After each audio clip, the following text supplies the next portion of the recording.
Hello, I'm Gary DeLeo, and welcome to another episode of Sports Playback, the show that brings you all the best highlights, scores, and matchups from Lusinger, Lawndale, and Hawthorne. It's week 6, and now each game becomes huge as league play begins.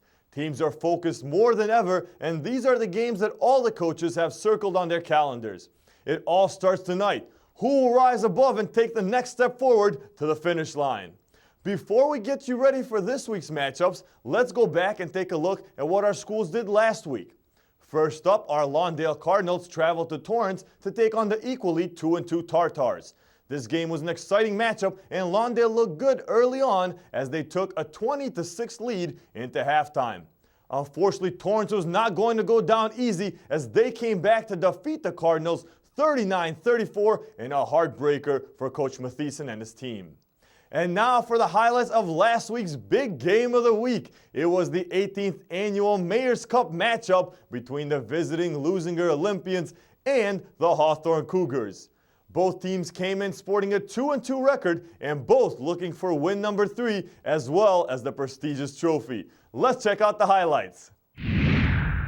That's what it's all about, the beautiful Mayor's Cup trophy. Hawthorne, the defending champions, looking to retain. On the opening drive, Lusinger looking to strike first. Steven Ortiz with a beautiful 27-yard field goal, putting up Lusinger 3-0. It's good to see Lusinger have a kicking game. That's something that has been missing for a while.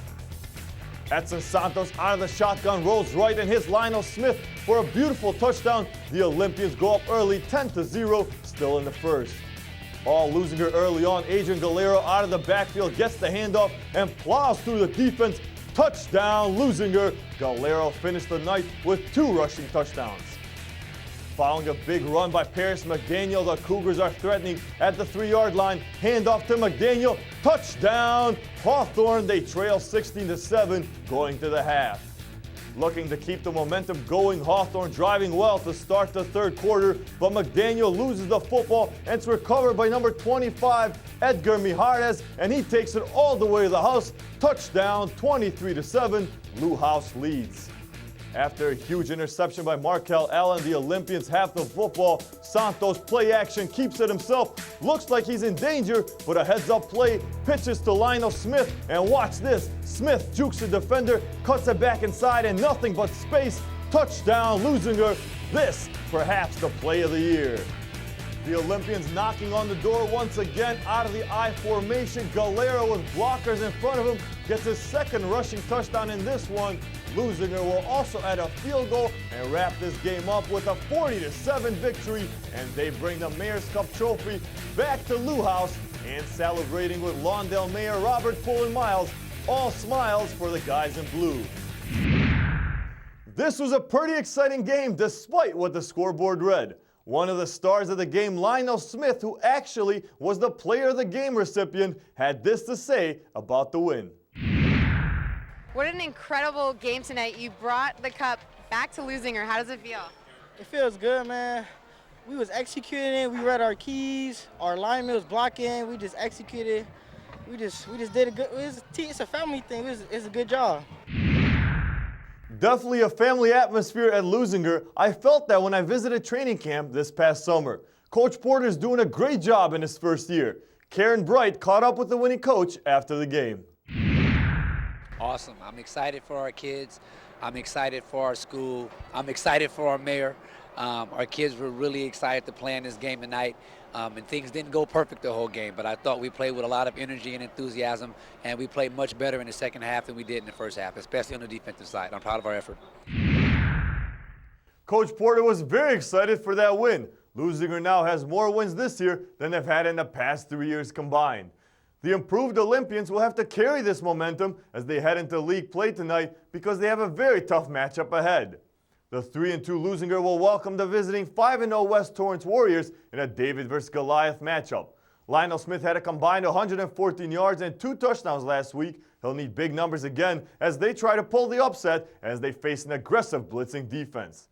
The Hawthorne Cougars will look to rebound this week as they begin league playing at Santa Monica. Both teams come in with a 2-3 record.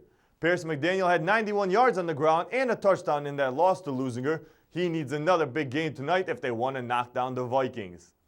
Now for this week's featured game of the week, we are at the Cardinals' nest as the 2-3 Lawndale Cardinals will host the visiting 0-5 Culver City Centaurs.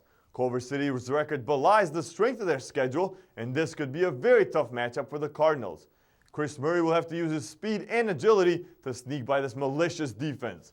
Both teams are going to be hungry for their first league win, and Culver City would love to get their first win overall.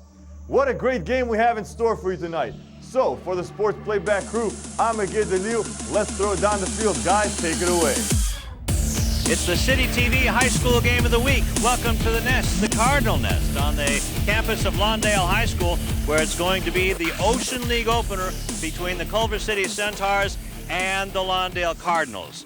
Rufus Washington, that's a little bit different now because of the realignment. It's a lot different. This is Lawndale's first season in the Ocean League, joining the likes of Santa Monica, Culver City, El Segundo. So they'll be facing a couple of different teams. But I think Coach Mathieson has his guys ready, not to mention the fact that they're pumped up because it's homecoming 2015, and that's always a reason to celebrate. That's right. And I was talking about celebrating McCall Hall. You're going to be with the Culver City sideline. They're 0-5. But don't let that fool you. This is the defending champs. Absolutely not, Lou. Now, Coach Jamal Wright, let me know. Again, don't let the record fool you. These are the defending Ocean League champions. So they've decided what a better night than tonight to come out on the road, get a W, and set the record straight that they are the defending champions, and they're here to do it again, back to back. But they have so many injuries, especially at the center spot. 3 centers are injured that they have to move their tight end to the center position out of their spread offense. Speaking about offenses, Sebastian Spencer, you're going to be covering the Cardinals tonight. What are the Cardinals going to bring to the gridiron? Well, they'll definitely bring a lot of tenacity, and they're looking to really win this game. I talked to Chris Murray a couple weeks ago, and he said he's really excited for the season opener. And like Rufus mentioned, the shaking up of the Ocean League, a couple new opponents in here coming. So we'll see what they can do tonight. And Chris Murray, also Austin Manigo, ready to go too. We're ready to go to bring you Ocean League action from Lawndale High School on City TV.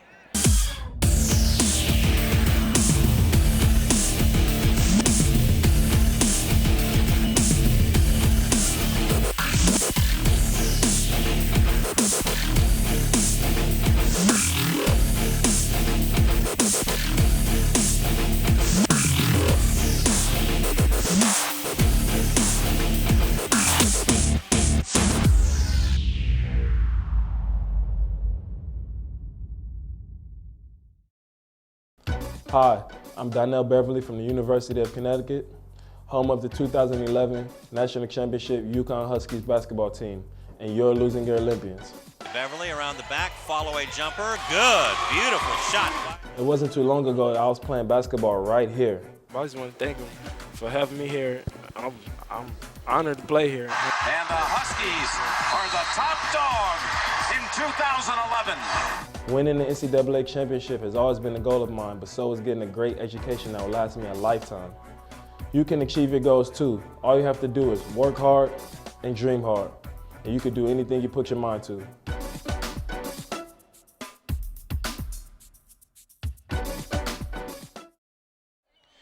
And Culver City won the coin toss, Rufus, but they deferred to Lawndale, and they'll receive and defend the goal to our right, so they'll be going right to left across your screen, your big screen. And it's good to see you. Well, it's good to be back. Good to be back. You were missed. A little journey back east, see the home folks, and get some of that good Southern cooking. Does a body good. Did you bring any back for us? Hey, I came back Tuesday rather. It was gone by Wednesday. Okay. It wouldn't have held to Friday, no way, so I did you a favor. You got to look at it that way. That's true. So for the Culver City Centaurs, they'll have Tony Calceros to do the kicking. And back to receive for the Cardinals, it'll be Kristen Coleman and B.J. Parkinson, or B.J. Perkinson. There you see. Actually, that's Brendan Ephraim back deep. And, of course, they'll be looking to kick it away from Coleman. Excellent return, man, for the Lawndale Cardinals. Coleman is on the far side, and Ephraim is on the near side. So we get things ready, actually get the Ocean League action underway. Well, the era of the slim trim kicker has gone. And that kick is going to go out of bounds, and the penalty flag comes up. And so they'll back him up 5 yards. Or will they just give him 5 yards? Looks like they're just going to go ahead and play. Illegal procedure, says Jay Belshaw. And they'll start it at the 35-yard line. Okay. So they don't want to waste any time either. Jay Belshaw, the umpire is Wayne Ray. The head linesman is Glenn Noya. The line judge is Heath Jones, our old buddy, and the back judge is C.W. Allen. Chris Murray out of the shotgun for the Cardinals. And fakes the handoff to Manigo, and he'll take it himself. Has a wide open field, and Manigo slicing right through the defense, and he's already across the 50-yard line in a big run down close to the 45-yard line of Culver City. Wow, that was and that play started at the 35, so that's 15 plus another 5. That's a 20-yard run for Chris Murray. And a first down. You see him there, he's really getting it going, and made a man tackle, and he just slid into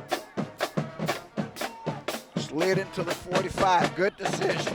He went to the turf on that one. That's right, instead of taking a big hit.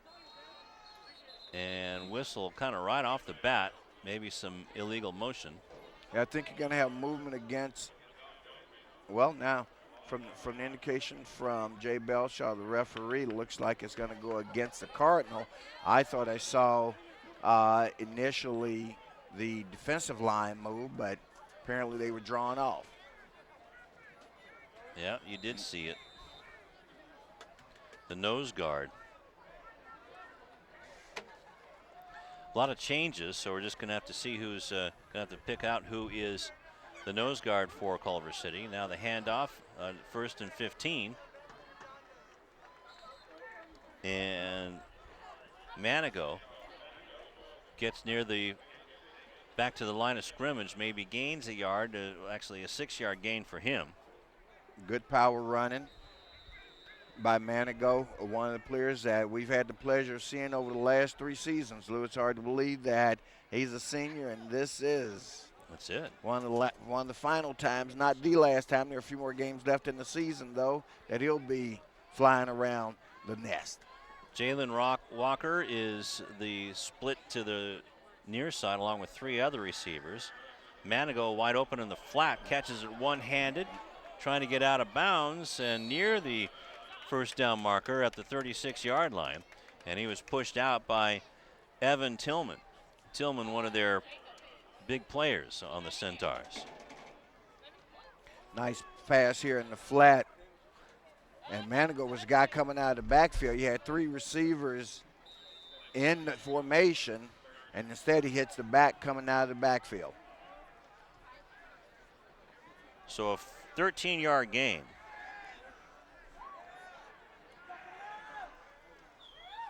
Big 3rd down play for Murray. Murray's got a wide open left side, and he should have the first down, Rufus. I think you're right. Again, a couple of good runs here in the first quarter by Manigo.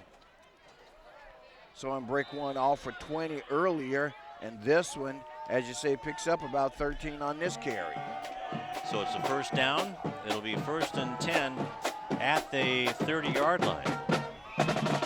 Just underway, about 10-15 left to go in the first quarter. Out of the eye, 3 wide receivers clustered on the far side. Jalen Walker, the lone receiver, on the near side. And Murray going over there, and is it caught? Waiting for the indication. Okay, well, they say it's a reception. Okay, that looked like B.J. Perkinson on the pass reception down to the 10-yard line. Should be 1st and okay, they lay down the yard marker, so it's going to be first and goal. Okay, so going to call it at the 9. How about that? So we'll call it a 21-yard gain. So far, Murray's looked good on this drive, Lou. A couple of runs, nice pass there. And wow. There's some movement. Somebody forgot the snap count. Oops. Well, you had Eric Willis, one of the wide receivers, also Steven Almada, the right tackle, moving. And actually, it was against they're going to give that one against the Centaurs. So that'll make it 1st and goal from the 5. Half the distance. Should be about 7.5, actually. Manigo with his 2nd carry. And he gets down to the 5. Or just so folks know, I know that I know how to count. I should have said 6.5. It's a half the distance to the goal penalty. It's a 5-yard penalty, so it's 2.5 yards from the 9. Put you at 6.5 for all you students out there listening. Know how to do your math and your fractions. Yes, sir. So a 2-yard gain. 2nd and goal from the 5. Murray looking to pass on the left side. Wow. Caught in the end zone, and still no indication. Now Yeah. we get it. Wow. So touchdown Cardinals on homecoming, and that's number 4, Ryan Rothman with the reception. And that's about as delayed a call as you can get. I mean, everybody's sitting there thinking, okay, I saw a touchdown. I think what he was obviously trying to decide was whether or not the ball had been caught or trapped. Ryan Rothman with the 5-yard TD reception from Chris Murray. So Murray had a good opening drive, as I mentioned, Lou. He gets a touchdown pass. He picks up about 33 yards on the ground, throws one play for 30 yards or so. So a good opening drive for Chris Murray. Mason Mulvihill was the defender, snapped back ball down, and that was kind of discombobulated, but it's good anyway, as the kick was made by Anderson Briseños. And the PAT is good. It's good to see Anderson out there because he was hurt last time we saw him. So it's 7-0. Cardinals on homecoming. You see a little Alleman left there.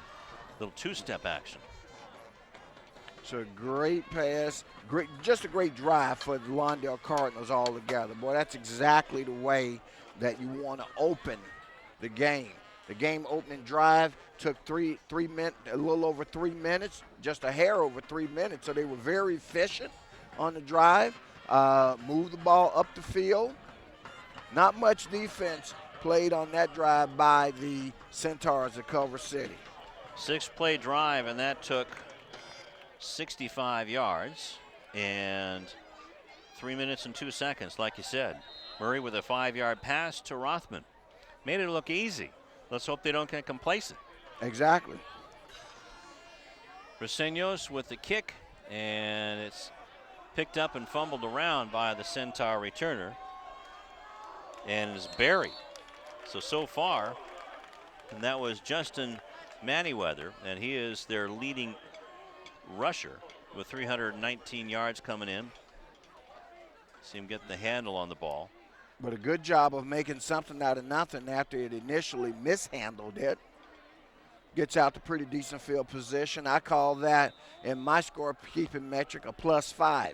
Everything, if you're going to return the ball, the 20 is your measurement. Anything short of that is unsuccessful. So, in fact, even though he muffed it a little bit, he was able to return it out to the 25. So that's pretty good special teams play by Culver City. And also B.J. Perkinson with the tackle. And this is Quintoris Truitt, the quarterback.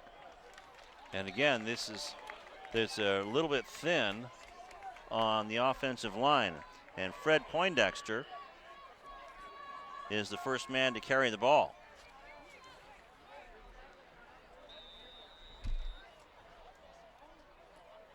We'll call it actually it's a yard loss. So 2nd and 11 from the 24. Truitt hands the ball off on an end around, and the Cardinal defense is fired up, as that was right. Donovan Davis trying to get around the corner and couldn't even get past the line. Right. And this Culver City team, a team still looking to find their legs, Lou. They went preseason 0-5. Lawndale, conversely, had one of the better preseason records as in terms of the Ocean League. They went 2-3, as did a couple of other teams. Only El Segundo at 5-0 ran the table in preseason. 3rd down and 9 is Polk Anthony, who is a master, like the handyman on this team. Gains about 7 yards. It'll be 4th down and 5 for the Centaurs.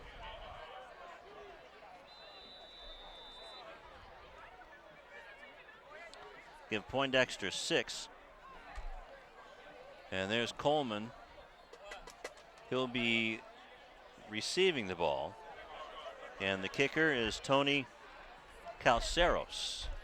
So Coleman sets up inside the 25 at about the 23. Doesn't look like he'll have a return opportunity here. Best thing to do is just get away from it, and he does. So with 6:56 left to go in the first quarter, the Cardinals have the ball pretty much the same spot they had it to open up the game, maybe a few yards back. Well, more important, in addition to that, Lou, here's what we got to look at is that the fact that Culver City only possessed the ball 2 minutes on that possession. And they've got to do more than that in order to keep this Lawndale offense off the field. Give them the ball back in 2 minutes. Let's see what the Cardinals can do with it. Walker split out to the near side. Murray in the shotgun. And he's going to hand the ball off straight up the middle.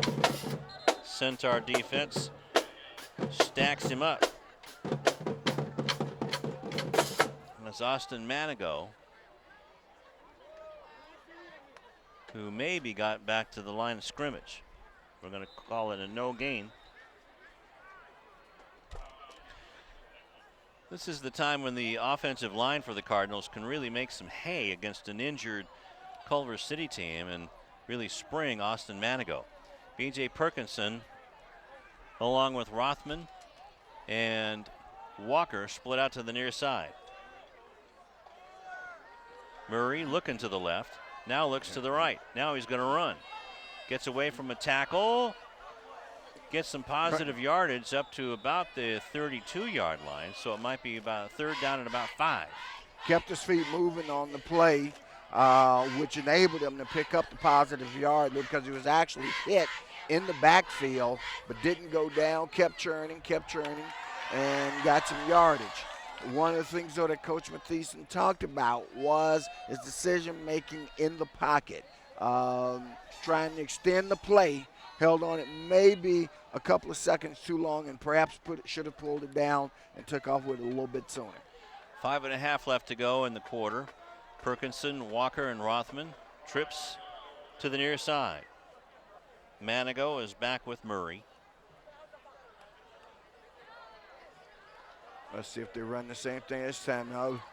The pocket collapsed, and good defense in the secondary by the Centaurs. So it's going to be 4th and 5. So a good defensive stand, as you said, for the Centaurs on that play as they hold the Cardinals to a 3-and-out.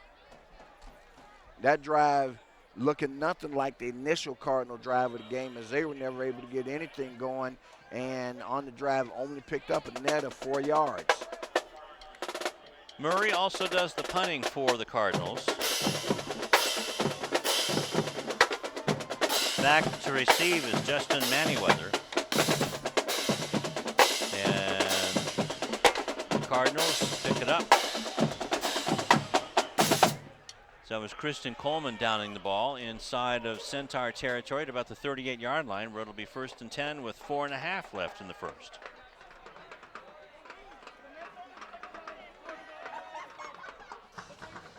So if the previous drive was short, that one was even shorter. That drive was only a minute and a half. So these guys are playing hot potato. I don't want it, you want it? We'll see. See if the Cardinal defense can get the ball back in a hurry or force another punt. As Truitt has one back with him.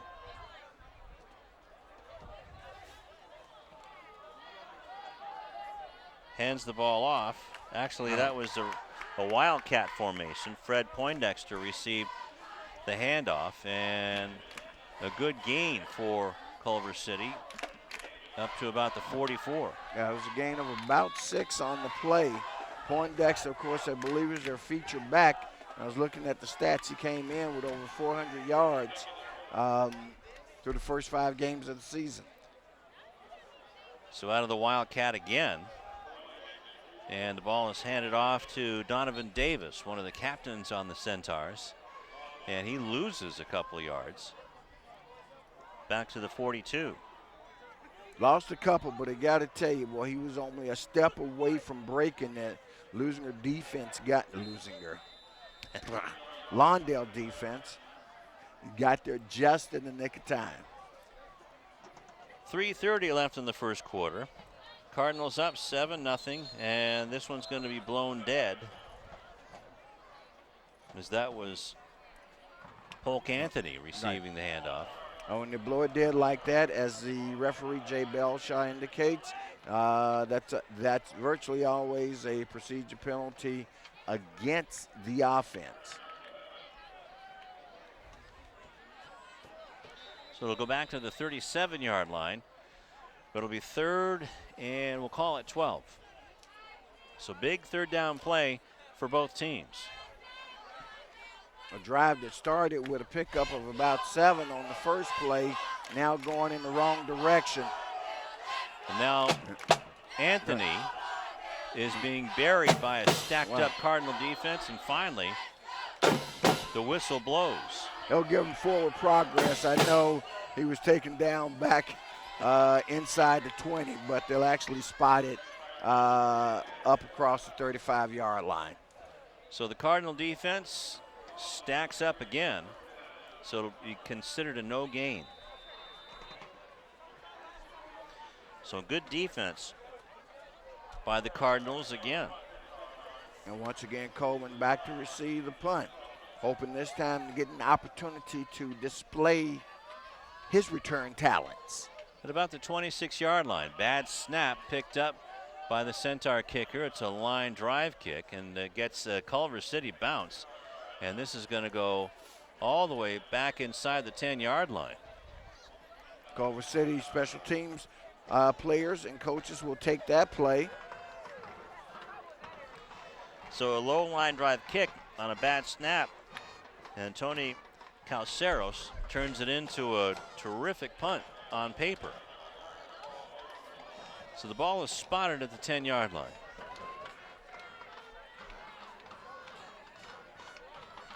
.2:15 left in the first. Lawndale taken over.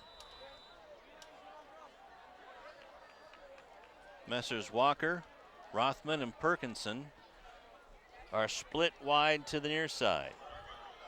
Manigo, the lone back. Murray looking this way. Throws it deep down the middle, and it's caught. I believe that was Jalen Walker. And let's see what he spotted. It looks like they're going to spot it as enough for the first down. The receiver gave up some yardage, but the spotting official says he had enough for the first down. So just like that, the Cardinals get themselves out from the shadows of their goalposts. A little more breathing room. Not quite at the 20, but decent field position nonetheless.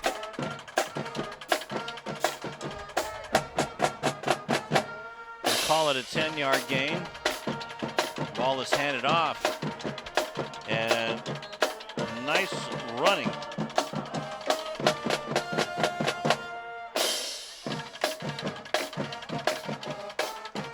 And a good run, and about a 3-yard gain, so it'll be 2nd down and 7.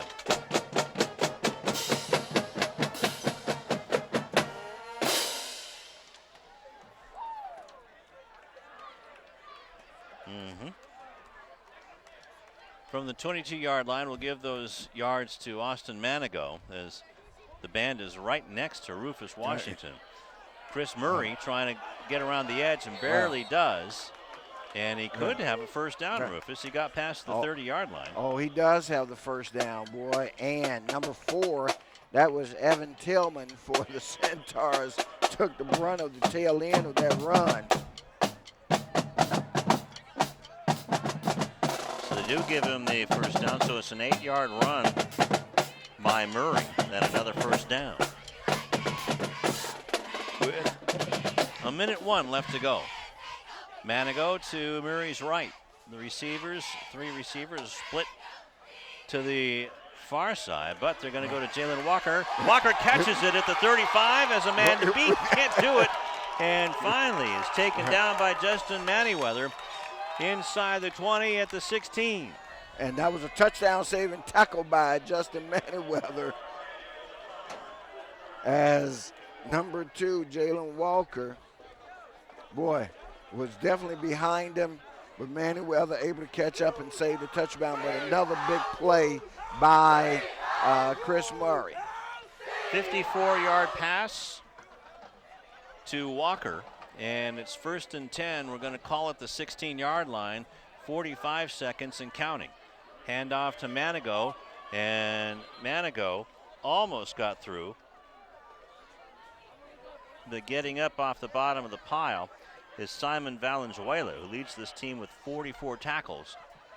Could have saved a touchdown. Right, and this drive, of course, started inside the Cardinal 10-yard line. At about the 9, we'll call it. And now they're in the red zone, looking to score again. 15 seconds, clock running left here in the first quarter. 2nd and 5 from the 10-yard line, just inside the 10-yard line. And getting the handoff is Coleman.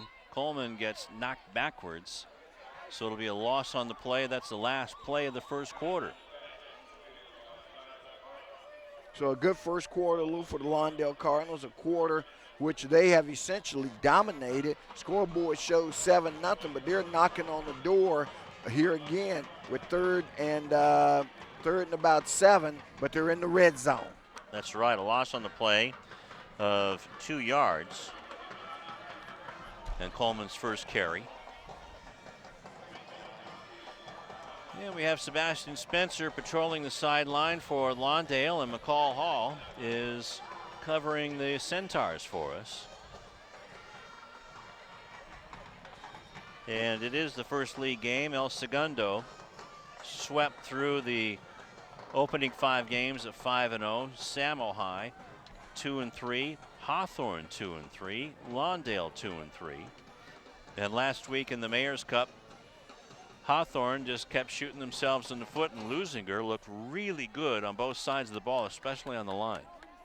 Well, you know, I was putting it all together in my head, and what was it? Lusinger beat Hawthorne, Hawthorne beat Lawndale, and Lawndale beat Lusinger. Yeah. So there's no clear-cut city champion this year. Yeah, we still have to figure out what we're going to call the Lawndale element in this. Murray back to pass, throws it far to the end zone. Caught in the back of the end zone. Touchdown, wow. B.J. Perkinson and the Cardinals. It's 13-0 with 11:54 on the first play of the second quarter from the 18-yard line. Well, we said they were knocking at the door, and truly they were. So 11:54. So second touchdown pass of the night for Murray, and he's looking real confident out there. Cisneros kicks it through. So with 11:54 left to go in the second quarter, it's 14-0 Cardinals, and there is Anderson Reseños, excuse me.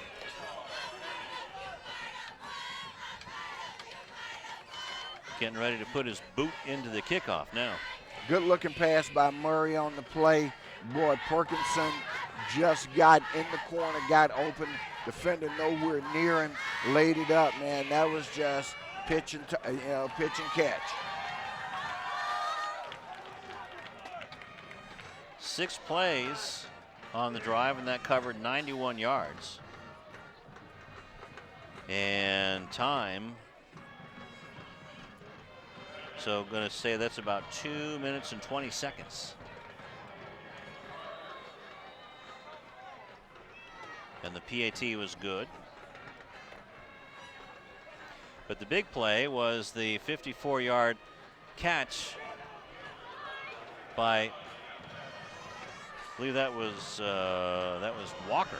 And now the Centaurs are getting a good return past midfield, all the way inside Cardinal territory to about the 45-yard line. And as a survey the field, see no flags on the play, so that's a great return if you're the Culver City Centaurs. And boy, they're setting up an excellent, I mean, we always talk about good field position.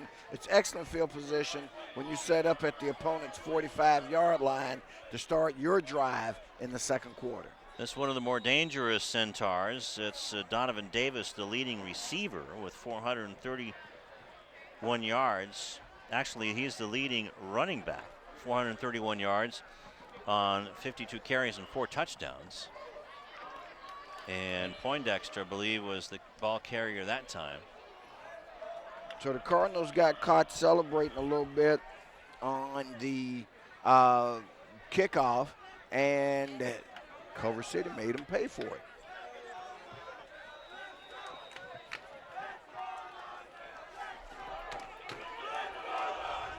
So this is kind of opportunity if you're Culver City, you definitely want to take advantage of. Absolutely. Pass is complete to Manyweather, and he is quick. Gets around the corner, and that's going to be flag illegal hit by... Late hit out of bounds. That'll go against the Cardinals. That's going to tack on another 15 yards on that play.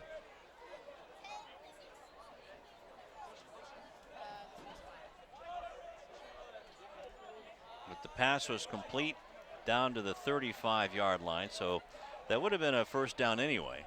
Right.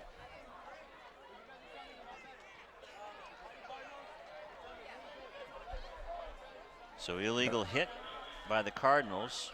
You'll probably see it here. Is Manyweather with the catch. And there you see it. Let's go down to McCall once. All right, after a less than stellar first quarter, Coach Jamal Wright looked his team in the eye and challenged the Culver City football team to play fast. They've been doing a lot of reacting and not being proactive on offensive defense. And that 53-yard run by Donovan Davis is a clear sign that the message and lesson went through. So look forward to the Culver City team playing a little bit faster to end and go into the second half. Back to you guys. So that goes down, run goes down to about the 11-yard line, almost the 10-yard line. That was Anthony with the run. So it'll be second down and a short one. And we have a Cardinal down. And looks like getting up now, that's number 41 for the Cardinals. And of course, we know in our program, that's Brandon Teray. So let's hope it's nothing serious as we see Polk Anthony get the ball, and yep, his ankle went the wrong way. But it's coming off, looks like he may be able to shake that one off. 10:47 left to go in the half, and then it'll be halftime festivities. I'm sure Sebastian Spencer, our intrepid reporter, running down there to see what's going on right now with the medical issue. Absolutely. Hey, Sebastian's going to be on top of it. You watch. Like a bloodhound over there.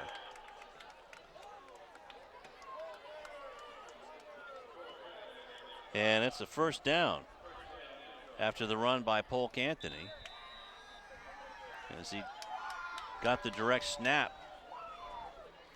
and gets it first down. First and goal now from the 8. Got to ease away. Excuse me.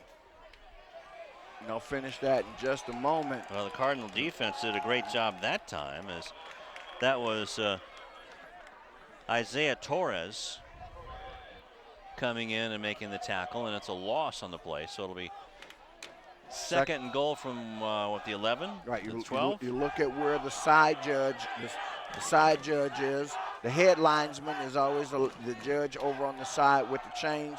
Heath Jones, the side judge over here. We see him set up at about the 11-yard line. Good thing we got Heath there. He's the tallest guy in the house. And that's got to be an illegal procedure there. So this drive going backwards for the Centaurs. They had first and goal. If you want to call that old school, that would have been backfield in motion. Right. Baby. You know that's against the rules. And as Sebastian stands and enjoys the game scenery, the band plays on. And we still have an injured Cardinal. Brandon Torres getting worked on.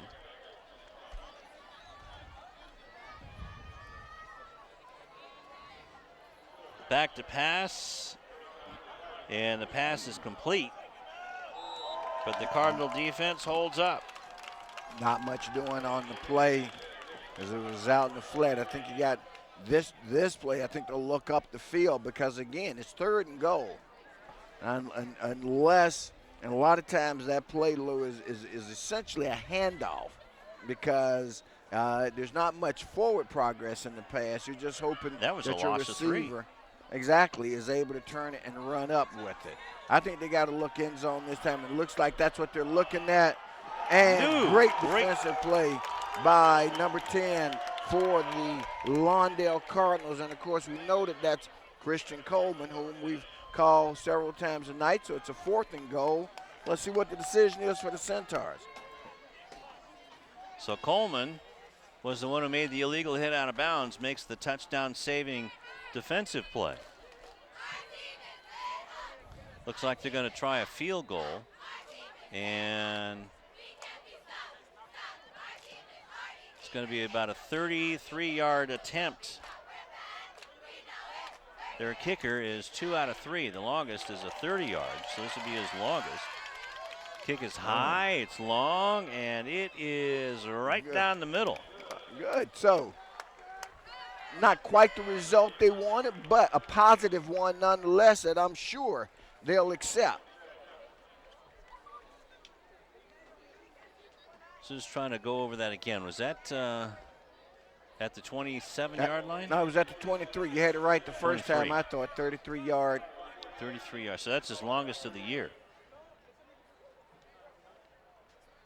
So a 33-yard field goal by Calceros. His longest before that was 30 yards, but that had a lot of carry on it.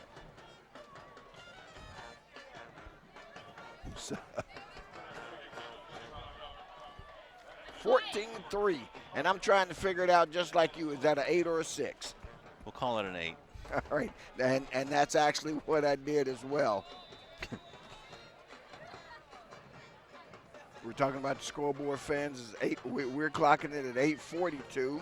A bub out on that 8, but we think we're right at 8:42, and that'll be down to right there as the return man went to his knees, not by intent, but that's what happened. So for Eric Willis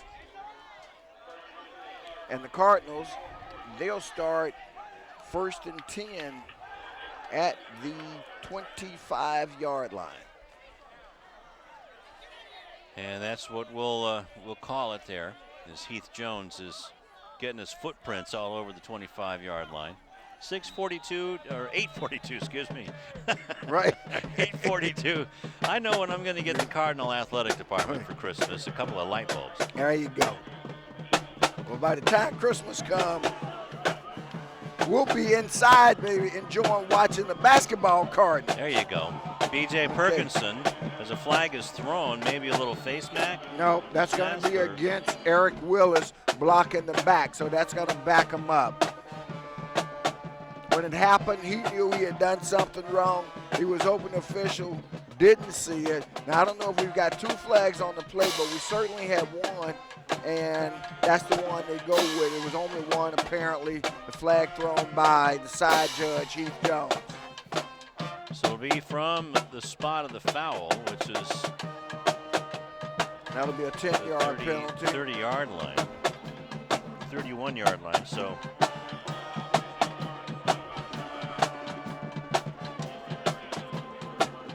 it'll be 1st and 15. Repeat first down.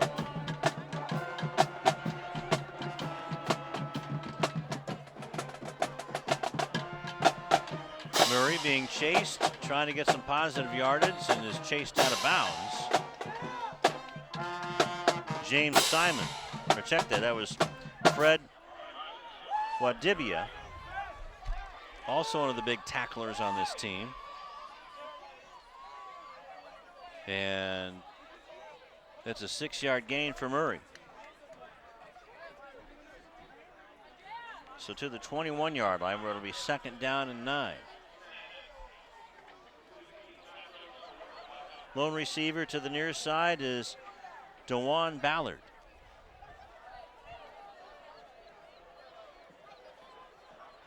Murray back to pass, looking to the right. Is flushed out of the pocket, and here he comes. Looks like he's got enough for 1st down yardage past the 35-yard line. Excellent initial pursuit by the Centaur defense, but then they overran the play, and that's what allowed Murray to get out and pick up the 1st down before he's pushed out of bounds by the Centaur defender. That was Fred Wadibia that flushed him out of the pocket. So that was a 17-yard run by Murray. To the 38-yard line, it'll be 1st and 10.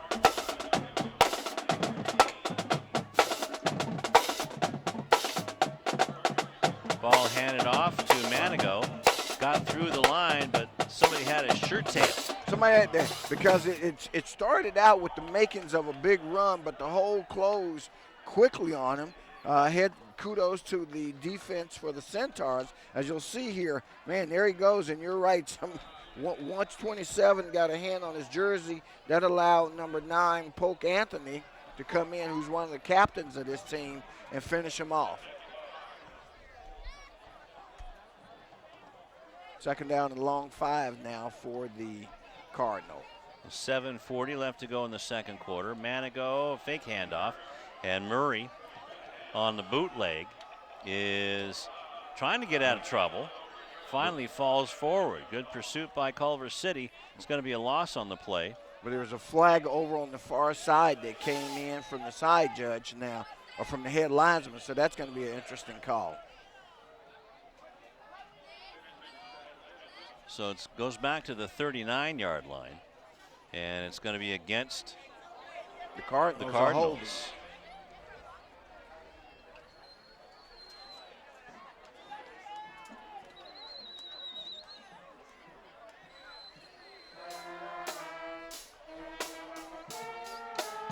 Maybe Sebastian has strict orders not to go near the Lawndale bench.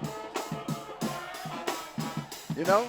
He might, or, you know, there might be some virus going around. So the ball is at the 43-yard line. Yeah, it's called I Want to Watch the Game virus.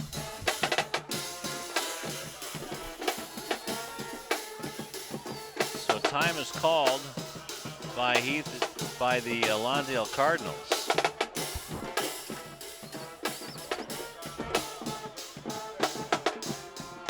As the ball is at the 20, we're going to call it the 28-yard line.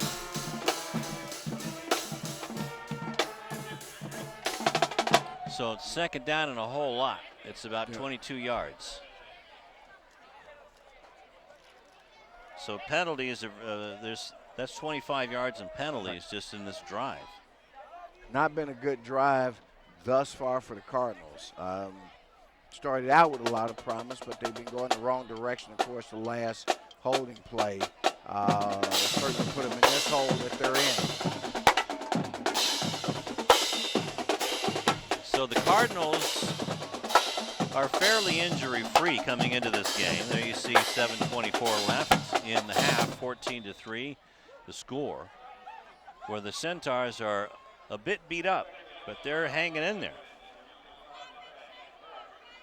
Wide receiver screen, B.J. Perkinson with the catch, but swarming defense by the Centaurs keeps it from becoming a big play. Can thank that to Justin Manyweather to keep it in close. A very short gain on that play, maybe a couple, if that. Maybe a yard. So we'll see right now if Coach Mathieson and his coaching staff decide to play conservatively. It's third and long. It's third and what their scoreboard has 20. We know it's a whole lot, at least that much. Or if they go for it by laying it out there. Looks like they might be going for it. Murray across the middle, and it's just out behind B.J. Perkinson. And that was one of the aspects of the game that Coach Mathieson said that Chris Murray had to improve on, was making the decision and keeping his feet steady in there, not shuffling and leading his receivers. And a good route run by his receiver, pass thrown just behind him, and actually a good pass, but again, just behind the intended receiver by about a half a step.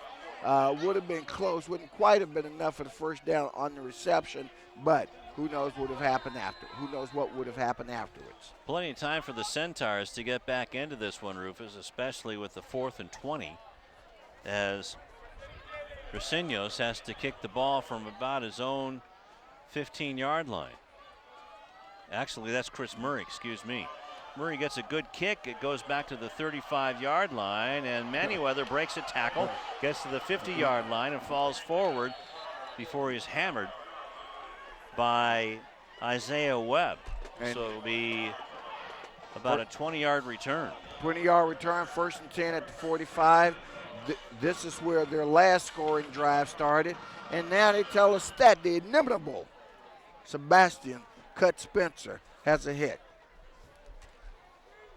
Thanks a lot, guys. Number 41, Brandon Teray, is out right now with the lower leg injury. The trainers couldn't really specify what it was, but they are hopeful that he will come back. But on a brighter note for the Cardinals, Chris Murray is playing exactly the kind of game Coach Mathieson said he wanted him to, finding a lot of his receivers and trusting those guys and making better plays with his feet, already finding Jalen Walker and Perkinson as well. We'll see if he can keep this up for the rest of the game. Back to you. Anthony hands the ball off to Davis, and the Cardinal defense stacks him up for a short gain. Looming over is Danny Hernandez, the middle linebacker. So again, as I mentioned, and we'll see the replay unfold, Davis handling, scrambling in the backfield, can't find anything. Lawndale defense definitely up to the task as they hold him to a 1-yard gain. They'll be shuffling the quarterbacks in and out. As keeping the ball this time is Anthony, and he might get 1 more yard out of all that. Excellent disguise by Anthony. Oh boy, he used Davis for as long as he could in an attempt to trick the Lawndale defense. They didn't go for it, and you're right. So out of all that, they pick up 1 more yard. Coming back in the ball game is Quintorius Truitt, the quarterback, a junior, and has 2 running backs on either side of him. Poindexter on the near side, Anthony on the right. And somebody moved in the line, says Heath Jones. So that's going to back him up another 5, and that'll make it a 3rd and 12 now, as it was going, as it was a 3rd and 9, or not a 3rd and 9, I'm sorry, 3rd and 7. So this drive that started at the 45-yard line appears to be stalling right now, but Centaurs got another shot at it. They may even take this as a 4-down area. 3rd and 12 for Truitt and Culver City. Back to pass. Throws it to the near side, and boy, I thought a man was wide open, Manyweather, but Coleman was laying in the weeds, almost picked it off. Almost picked it off, got his hands on it. I don't think Manyweather, well, first of all, we know he didn't turn around in time. Yeah, he would have had to come back for the ball. So it'll be 4th down, and it looks like it appears that they're going to punt the ball away. Try to pin the Cardinals deep in their own territory. So Coleman goes back to about his own 10-yard line. Calceros. Right, they got an earlier kick where they did pin him back at the 9. Of course, Lawndale used that drive to return the ball. As Coleman picks it up inside the 10 and then gets run into and brought down by Fred Wadibia, one of the best defenders on Culver City. So and then a late late flag. Late flag comes in from the side. And that's not good for the Cardinals.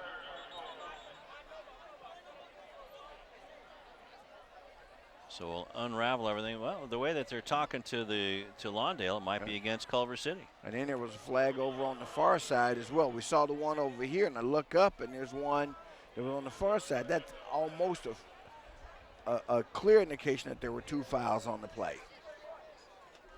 Well, we'll see what Jay Belshaw has to say. We have an illegal block on Lawndale and a personal foul on Lawndale. Wow. So they're doubling their pleasure that time. And both of them against the Dale.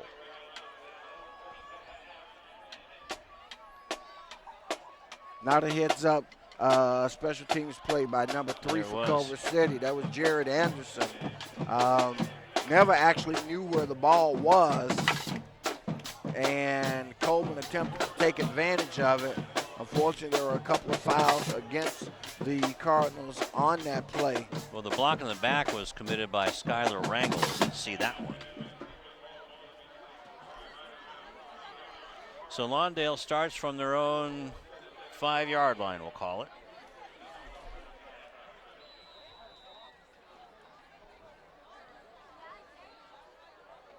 From his own goal line, Murray hands the ball off, and here comes Manigo into the secondary, and he's got a bunch of Centaurs chasing him all the way up to the 35-yard line. And finally, Jared Anderson, number 3, and Evan Tillman, number 4, are the 2 Centaurs that bring him down. Otherwise, that had the makings, Lou, of a huge, well, it was already a huge game, a potential 95-yard touchdown run. As you see, Manigo running there with nobody around him, but good effort by Anderson to bring him down from behind. 30-yard gain for Austin Manigo. Finally breaks one. Oh, there's a bad handoff, and Murray has to go back and fall on him. Back to the 35-yard line, and now we have a Centaur down. Wow. And that's number 41 of the Centaurs. That's Elijah Salazar. Salazar, linebacker, sophomore, 5'8", 180 pounds. And they can ill afford to lose any more players. With 4:18 left to go in the second quarter, they're going to call it a 10-yard loss. Back to the 30-yard line. That would make it a 6-yard loss. Okay.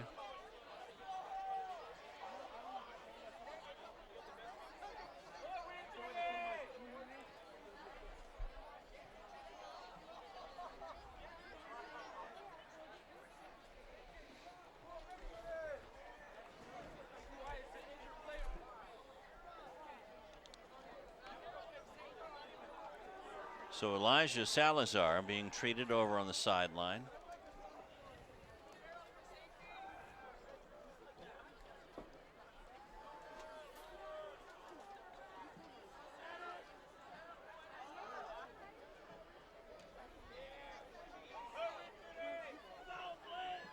As we see some of the homecoming crowd. Wonder who's going to be the king and queen. Well, that's why you come to the game. That's right. And when's the homecoming dance?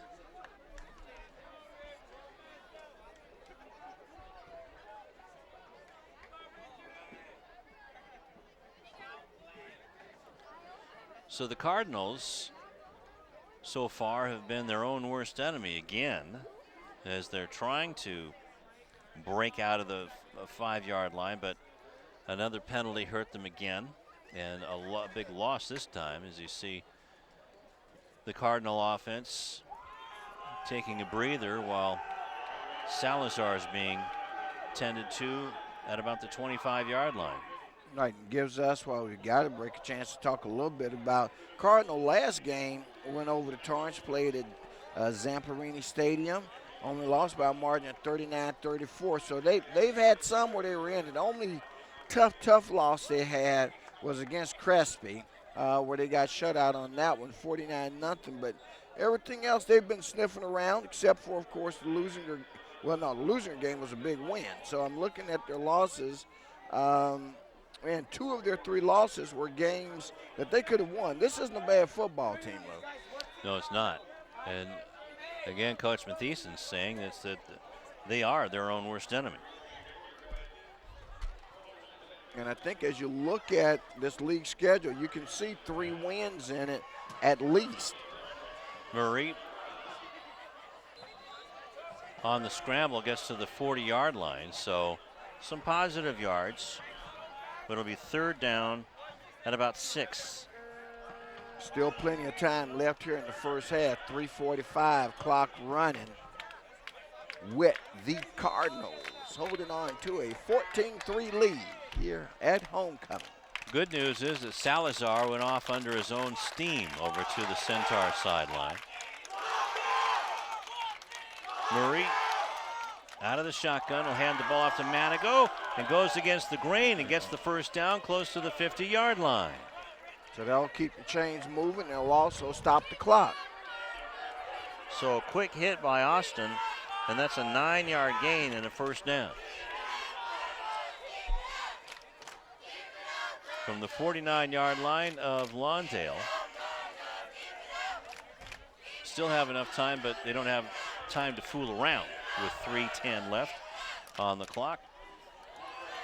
I think they've got a couple of timeouts in their pocket.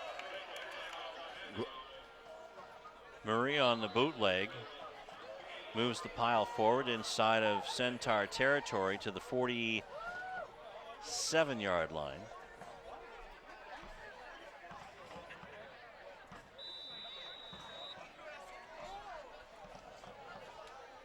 It'll be 2nd down and 6.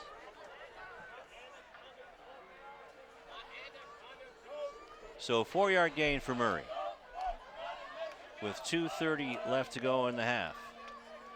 Murray wants to go Throws it down deep. the middle, and he overthrew it almost into the hands of the defender. Exactly. In fact, the defender, Donovan Davis, had a better beat on the ball than did his intended receiver, who was number 2, and that, of course, was Jalen Walker. Walker, I believe, caught a big one earlier here in the first half.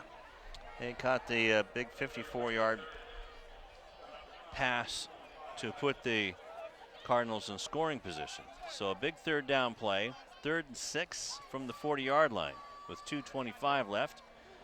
Low snap, look out, and the sack by Fred Wadibia. So after a couple of early scores that the Centaur team gave up, Lou, they've stiffened their effort here in the balance of the first half because Lawndale's 2 scores, well, their second score came at the first play of the second quarter. But here the rest of the way, this defense has really challenged them. And even their first score was early in the first quarter. Right. And with a timeout on the field, timeout by the Centaurs, let's go to McCall Hall.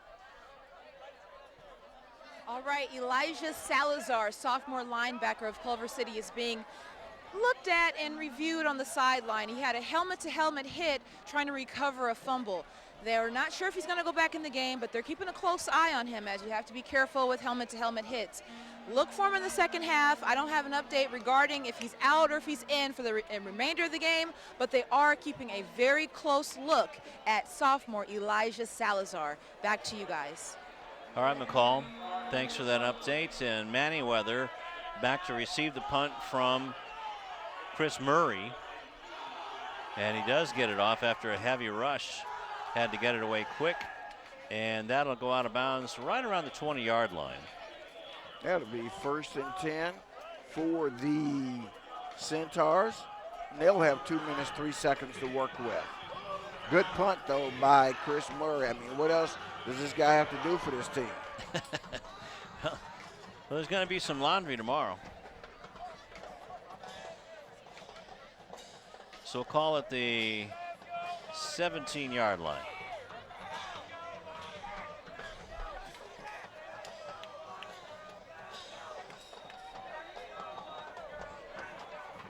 Quintorius Truitt brings him out. Truitt has completed 2 passes for 7 yards. Been doing a lot of running, a lot of wildcat, and there's a good run by the Centaurs. Good hard run gets it up near the 25. They've got to get out to about the 28 to pick up the first down. That was Poindexter with a 7-yard gain.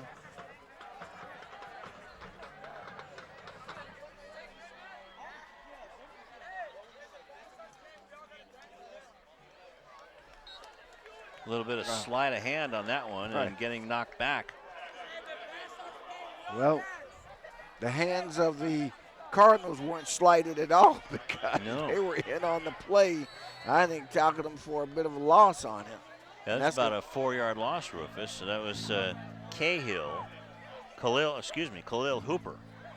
And the Cardinals decide they want to keep some time on the clock because it's going to be 3rd and long. There's still a minute and 15 seconds. They're figuring if they get a hole here, and they do have 2 timeouts left, they'll probably use the second one, their 3rd and final one, right after this 3rd down play if they can hold them to less than a first down. So 2nd timeout of the half for the Centaurs. Is she going to be the homecoming queen? We don't know. No, we don't know, but we will find out. I don't know. Why don't we peruse the crowd and see? Or we can just look at the Culver City huddle. Well, I think they're all getting ready. They're getting ready, that's for sure. It's a busy beehive I see down folks here. in their finery. 3rd down. There you saw the big fingers. Big play for both teams with the 1:15. Quintorius back to pass, coming this way, and almost picked off. Actually, it went off of the shoulder pad of Justin Manyweather, and Coleman had a shot at that ball. And the incompletion stops the clock. They'll restart it on the set. Coleman did a good defensive play and getting in the way, blocking the view of that pass from Manyweather. And coming on the punt is Tony Calceros. And Coleman is going to camp out in between the 45 and the 40-yard line.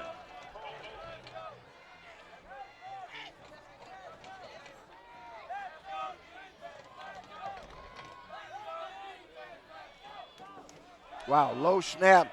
Chance Look there. out. Ooh, that's a bad kick, and no flag on that.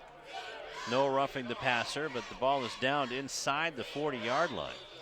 Well, I got to say what it looked like to me, and I'd love to see the replay on that because I think you actually need to touch the ball if you're going to contact the kicker.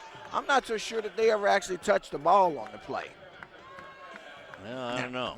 It didn't look like it, but it was close. Now, and, of course, the question becomes, is the kicker now essentially a ball handler as opposed to the kicker? And maybe that's why you don't have to contact the ball or at least get a hand on the ball as a part of running into the kicker. That's one of those, we'll have to talk to one of the officials at some point and see if we can get a clarification of that. Manigo, though, is just ripped off a 12 or 13-yard run with 53.3 seconds, no huddle offense. Down to the 30. Check that, that's down to the 27. So 13-yard gain. Manigo steps through the hole for another 5 yards. Well, clock's running. Wow, now they're burning a lot of time. Yep. Well, they. I mean, if you don't know what you're going to do, I think you're better off step up, spike it, burn it down rather than burn the seconds. That's a lot of time there. And now Manigo busting through and gets stopped short of the first down. Finally, a timeout called at about the 20-yard line. I think I would have used the timeout on the down before. Quite frankly, a lot of time lost on that one, and you don't get close to the 3rd down here. But if you got it, you may as well use it at this point. So it's 3rd and either a long 2 or a short 3, depending on how you look at things. So if you pick up the first down, you definitely got to get up to the line and spike it, because what's going to happen is once the ball is set, the clock starts to run. And the players on the field need to know that, and I'm sure Coach Mathieson is making that point to them because they're thinking, obviously, 6 points. They're thinking end zone, but you got to also be thinking first down. If you throw it over the middle or even to the outside, unless you throw it in a pattern where you can get out of bounds and stop the clock. Good point as usual. Austin Manigo will be lined up to Murray's left.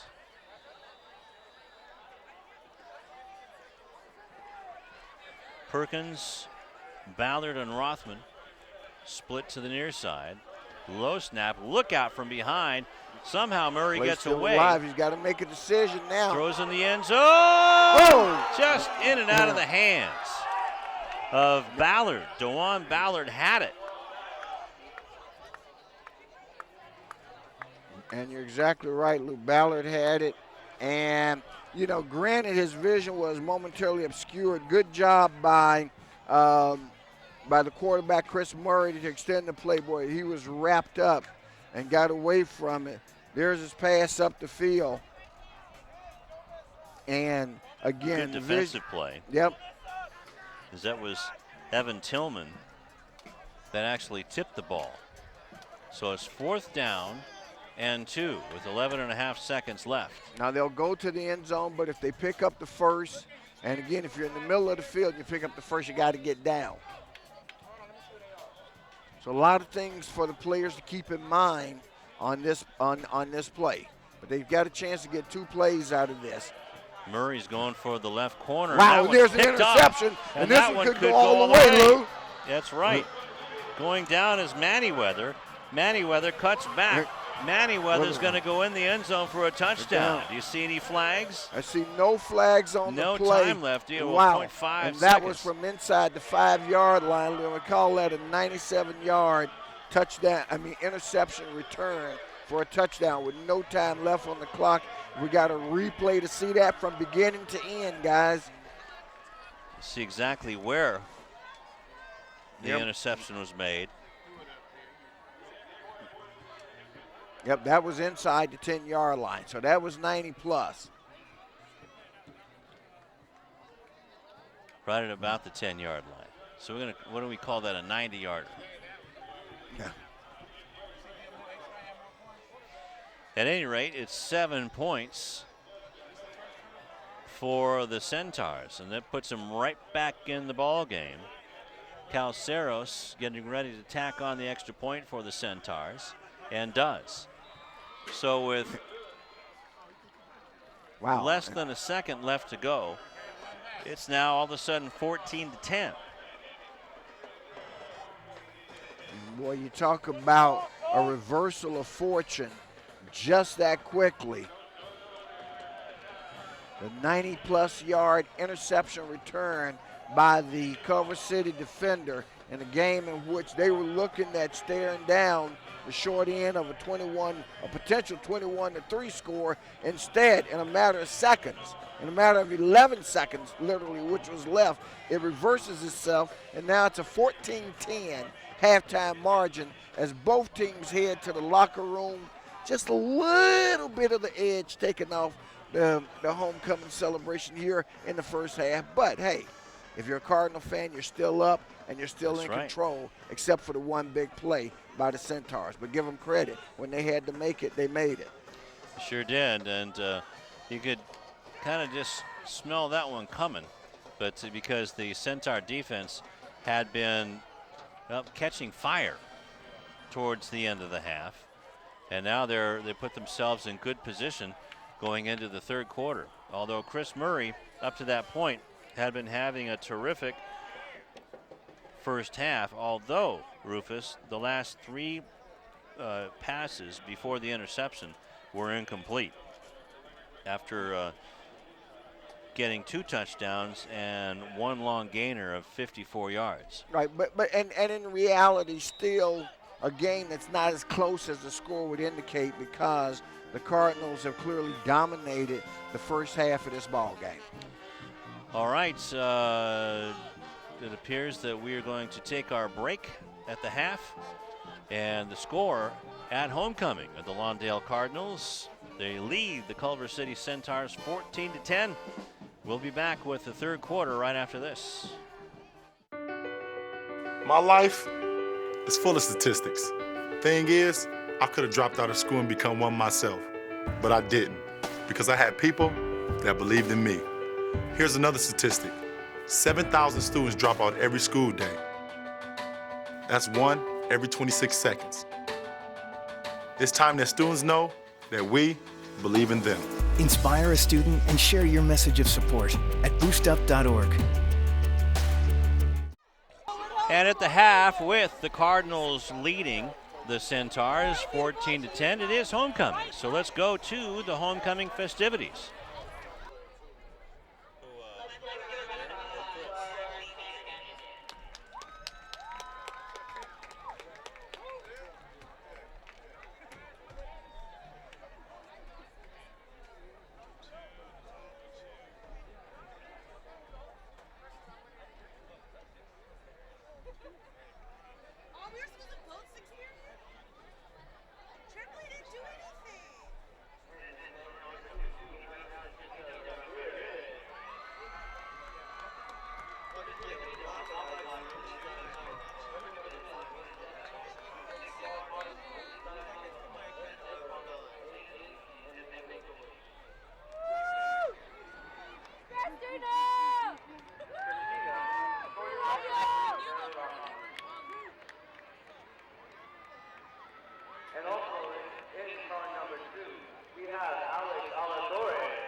Let's give a round of applause for Lawndale's very own Culver.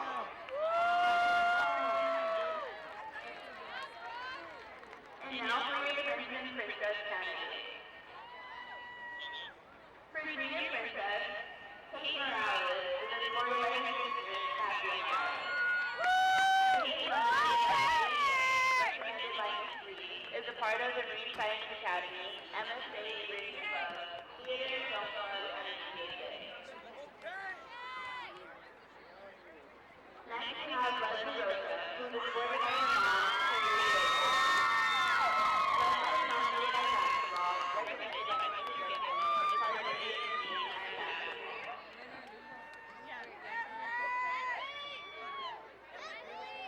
You guys come on up. And last but not least, we have Kelly Sanders, who is supported by her sister, Michelle Joseph. She is investigated by volleyball, recommended by Mrs. Green, is part of peer volleyball and ACC.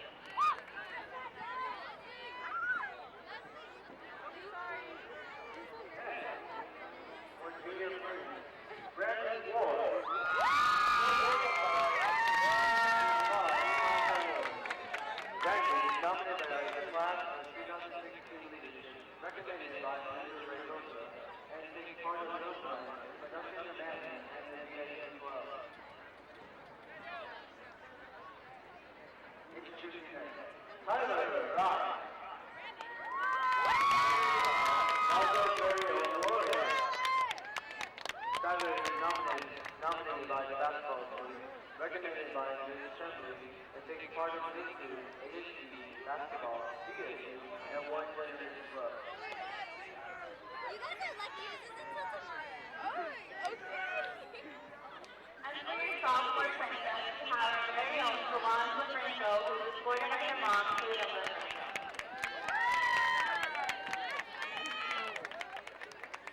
And for your freshman princess family, we have Nicole Cruz, who was born by her brother, Edwin Cruz.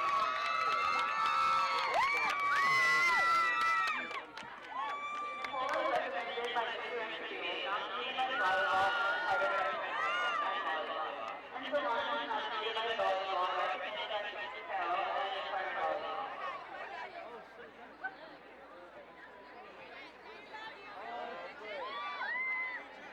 Let's give a round of applause for your candidates.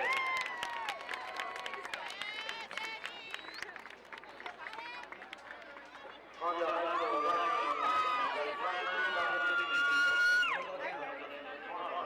from 10 to 11 p.m. in the Lawndale High School Gym. The judgment semi-final, junior, sophomore, and freshman sport will be voted on at the day.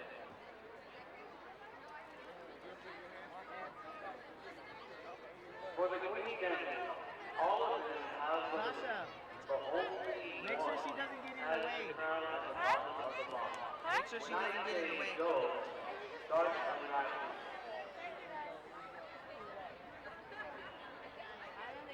Can I get a drum roll, please? On your mark. Get set, go!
Oh, thank you so much. Here, let me take it. On your phone. I didn't think I was going to see that. You did that.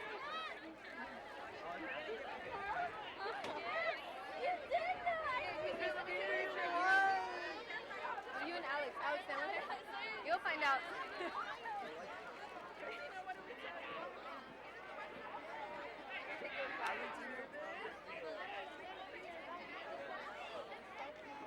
You guys, that was like shaky.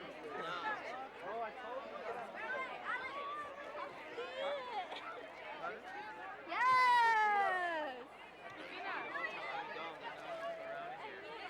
You want to stand with your banner? You want to take a picture with your banner? Wait, hold it. I got it here. Right behind the banner. They would have Hey, Tom, can you hear me?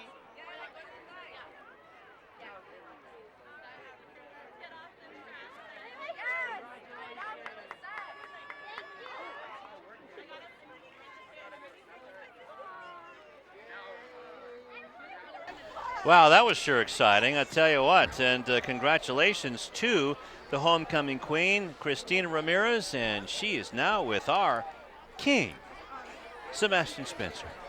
Thanks a lot, guys. We're here with the 2014 homecoming queen, Christina Ramirez. How do you feel? Very good. Very, very good. I was nervous, but I won, so it's okay. I'm still shaking. So how has it been here at Lawndale, and how does it feel to win this award tonight in front of all your friends? It's really cool. It's exciting. That's it. It's really cool and it's exciting, guys. Back to you. All right, thank you very much, and we'll be back with the second half coming up. Hi, I'm Donnell Beverly from the University of Connecticut, home of the 2011 National Championship Yukon Huskies basketball team, and your Lusinger Olympians. Beverly around the back, follow-away jumper. Good, beautiful shot. It wasn't too long ago that I was playing basketball right here. I just want to thank him for having me here. I'm honored to play here. And the Huskies are the top dog in 2011. Winning the NCAA championship has always been a goal of mine, but so is getting a great education that will last me a lifetime. You can achieve your goals too. All you have to do is work hard and dream hard, and you can do anything you put your mind to.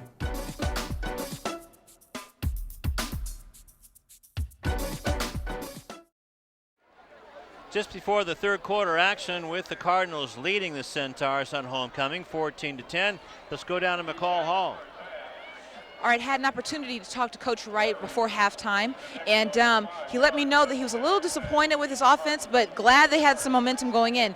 An interesting stat that he preached to his team before they took the just now. They went 14 carries for only 21 yards on the ground in the first half. Coach Wright has stressed to Culver City, you guys have to block for our rushers. We got to get them to the end zone. So be on the lookout for them to block a little bit better in the second half. Back to you guys. That's absolutely right, McCall, and 7 yards in passing. And so that means that there is less than 30 yards of total offense by the Centaurs, and they're only down by 4. But they got 91 yards in return yardage, all right? That's and that right. kind of negates all that, and you're right. They're only down by 4 in a game that they could have easily been down by as many as 18, but for that fatal mistake by the Cardinals there in the last seconds of the first half. Well, it's not fatal yet. It was debilitating. All right, well, guess what? The Centaurs get the kickoff to start the second half. So now that looks like that was a smart move, huh? Right. Most teams, as we know, will defer. If they win the coin toss, will defer, with meaning that they'll take the opportunity to receive in the second half. People think it automatically means they're going to receive. You actually, in deferring, you still retain the decision to make, and that is whether or not you want to receive or kick off to start the second half. Okay, let's look at the other side of the stat sheet before we kick the ball off. Austin Manigault, Rufus, is 97 yards on 11 carries. Chris Murray, 70 yards on 10 carries, and he has 120 yards in passing, completing 7 out of 11, has 2 touchdowns and an interception. So, by contrast, you would think it would be a much uglier game, but it isn't. This is we got ourselves a ball game.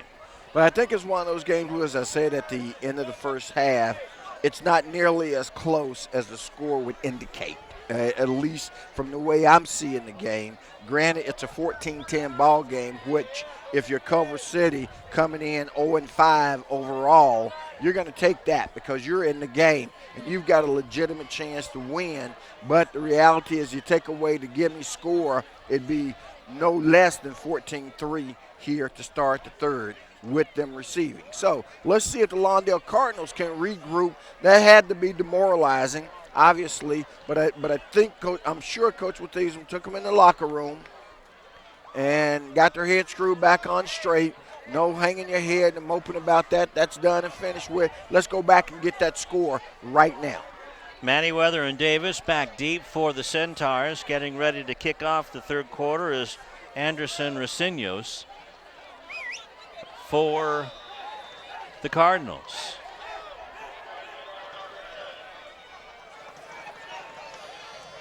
Low line drive, and Manyweather lets it go through his wickets and picks it up at about the 6-yard line.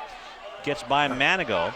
Now he gets by a whole slew of people. Has one man to beat, B.J. Perkins, and Kristen Coleman finally grabs a hold of him and gets him down at about the 46-yard line.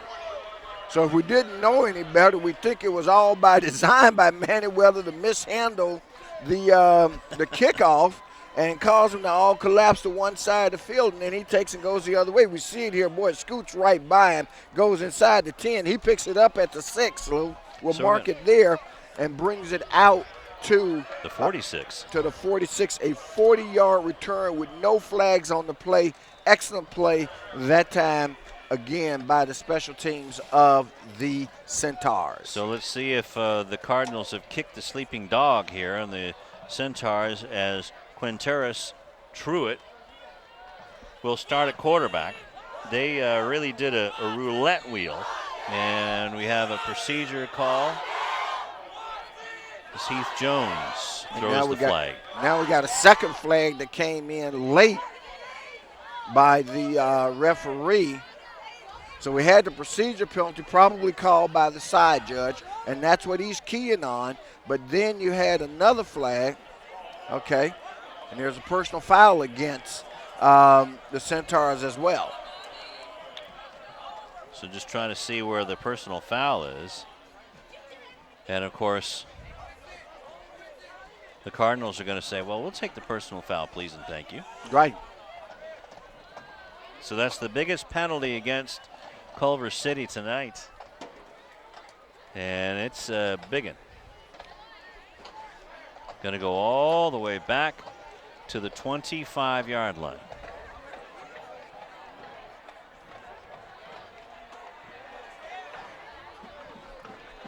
So a 15-yarder. That's 33 yards in penalties and 5 penalties for the Centaurs. For the Cardinals in the first half, 45 yards and 4 penalties. So it's first down and a whole bunch. And so they mark it, we're at the 25. So to the 46 of 20, 30, first and 31. And there's a lot gained back by the Centaurs. Is there really open up the hole right there, Rufus? And that's what Macaulay Hall was talking about. McCall Hall. Like Macaulay talking. McCall Hall was talking about that their coach Wright was going to challenge his offensive line. And he's got a couple of big guys there, man. If you look at number 75, that looks like a great guy to run behind. He's got to be at least 6'4", 6'5". There he is blocking there. Now getting close to the line of scrimmage, the original line of scrimmage. As Poindexter ripped off a 25-yard run, now he gets another run to the 46. Good movement.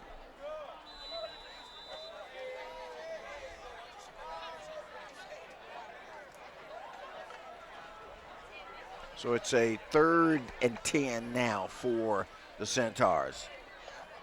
Truitt out of the shotgun, throws a quick out of the flat. Had the right idea, just didn't connect with his intended receiver, and that was number 83 that he had targeted. Good route, just didn't make the connection. That was Jason Grossman. That's a senior, 5'8", 165-pound senior. So the Cardinals catch a break, especially after a 25-yard run by Poindexter. As Coleman goes back to about his own 20-yard line between the 15 and 20. Calceros with the kick. It's his best kick of the night. And boy, he really has got that thing down as this one goes into the end zone. And it'll be a touchback. Bring it out to the 20-yard line where the Cardinals get their first opportunity to handle here in the second half. 10:26 left in the third quarter. And now let me ask you this. Do you think from a stand by your man philosophy that Coach Mathisen will let Murray come out the second half, first play of the half, and put it up in the air? Well, we already see a different formation, 2 receivers on either end, but Manigault gets the call first, and he runs into the middle linebacker. And a gain of just 2. So there's the answer to that question. Yeah. So to the 22-yard line, it'll be 2nd down and 8.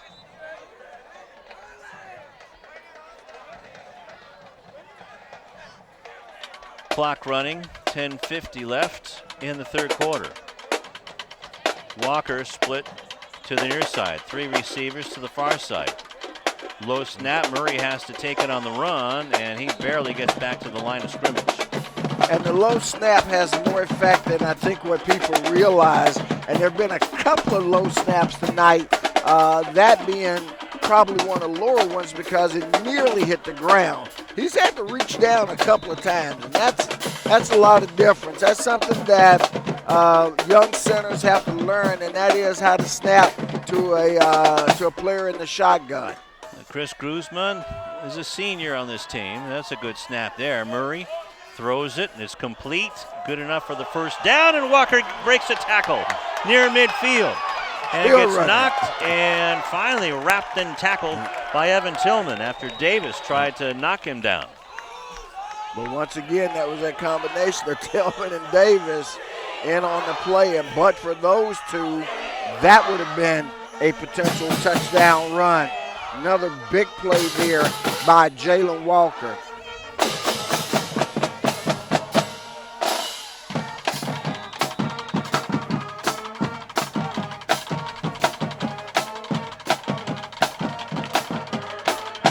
Murray keeps the ball himself, and a terrific defensive play by Jarrett Anderson. And it's a loss in the play of a yard. So on that last play, Rufus, that was a 44-yard gain, a pass play from Murray to Walker.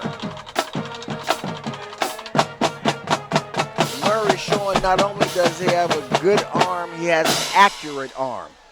And good vision, too. 3 receivers to the near side. You see them on the left side of your screen. And actually Murray, he's thought that Manigo was going to take the snap. Throws it downfield. It's caught by Walker. Walker had to go up to get that one. That one thrown a bit high. But he makes the reception. Bring up a 3rd and short. Looks like it's probably about a 3rd and 2. Long 2, short 3. So an 8-yard gain. Down to the 26-yard line.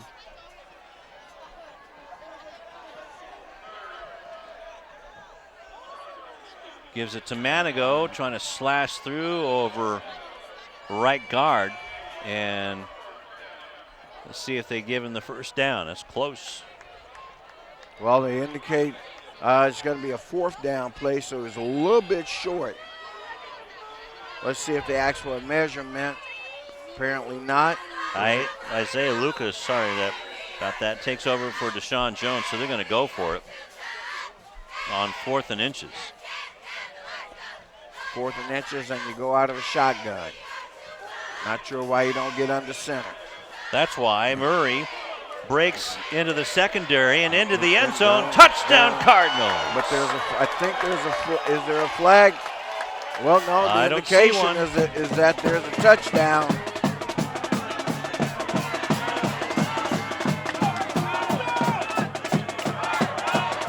So that was a 25-yard touchdown run by Chris Murray at the 7:04 mark. And so there's your answer. And Isaiah Lucas did a good job, I'm sure, helping hold the defensive line as the kick is through and through by Rosenios. So it's 7:04, or is that 7:54? 7:04 right now is the time on the clock. Okay. If you say so. Man. 7:04 left, and Chris Murray with his 3rd touchdown of the night, first one on the ground, a 25-yarder.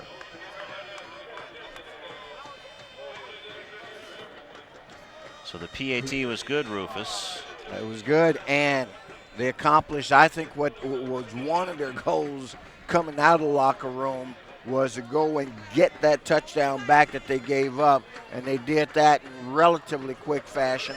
Of course, the Centaurs had the ball to open the 3rd quarter, but after they turned it over on downs, punting it, and of course this drive started at the 20 because it was a touchback, so it was a 80-yard drive by the Lawndale Cardinals. 3 minutes and 16 seconds on the drive, and here come the Centaurs, and that was Evan Tillman with a nice return, but the special teams defense doing a good job. There's B.J. Perkinson. And he lost his foot a bit on the cutback, but as you say, Perkinson also with the good open field tackle. So our line of scrimmage, 26-yard line, we're calling it.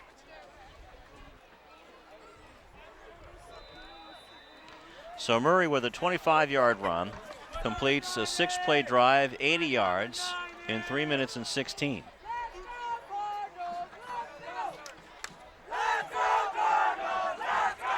Crowd now exhorting the Cardinal defense to get the ball back.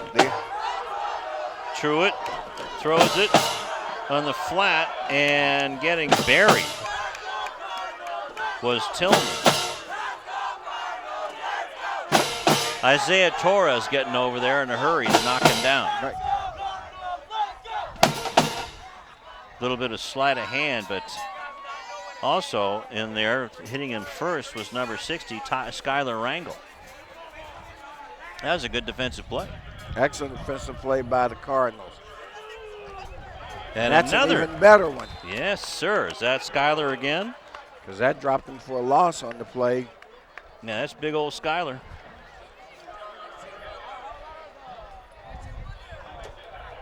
So he might get a tip of the hat look at, as that was a 4-yard loss there.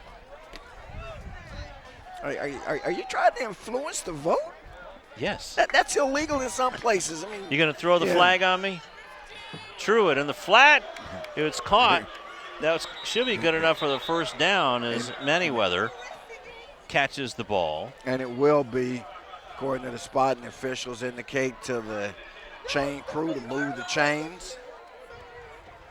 Forward progress was the first down. He was driven back after the reception. You'll see there. So ball spot where he caught it at. All the other stuff doesn't matter. So it's a first down. Just inside the 40-yard line. Truitt's been going all the way at quarterback this half, and the ball is short hopped to Donovan Davis. Goes as an incompletion, quickly signaled by the officiating crew.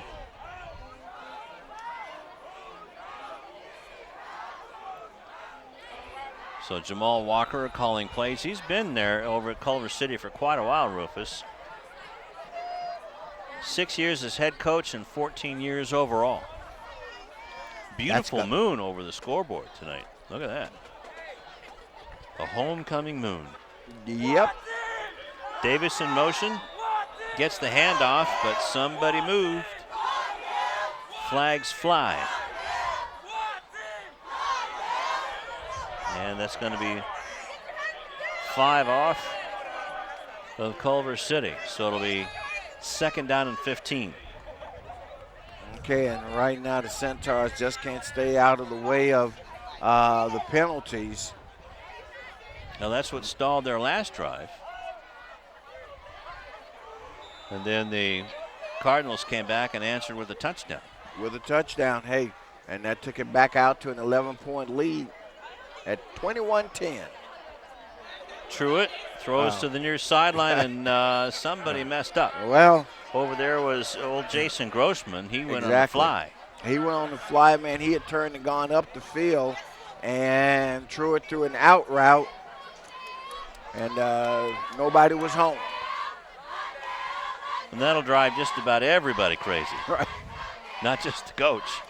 And now it's a 3rd and 15. Cardinal defense looking to hold here and get the ball back in pretty good field position. At least that's what they're thinking right now, but that's a play ahead. They got to make this 3rd down play first. Let's see if they got a blitz coming on, and they do, and getting out of the grasp is Truitt. He tucks the ball in, spins around, and loses 5 more yards.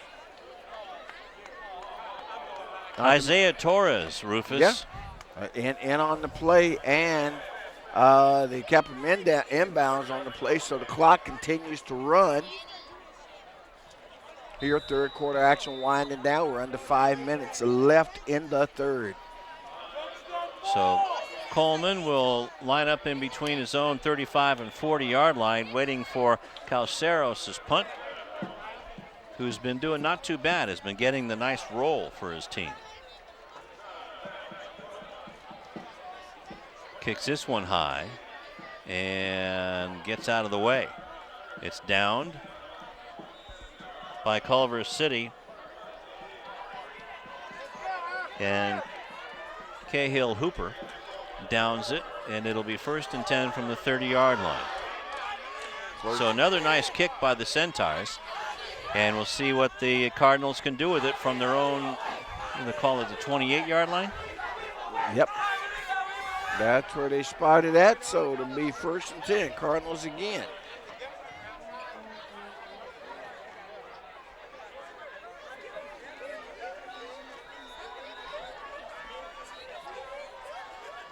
Three receivers to the near side, but the ball is handed off up the middle to Austin Manigo, tripping his way up to about the 35-yard line. If he's at the 35, that's a good pickup of 5 or so, maybe even 6. Is going to be 2nd down and 4. You see the Centaurs still hanging in there on defense. They're grabbing and hanging on. But this is the kind of drive that can take you right out of the ball game if they don't hold the Cardinals here. And I'm sure that has to be the primary thing going for them. Lawndale, on the other hand, thinking another score here as they pick up the 1st down.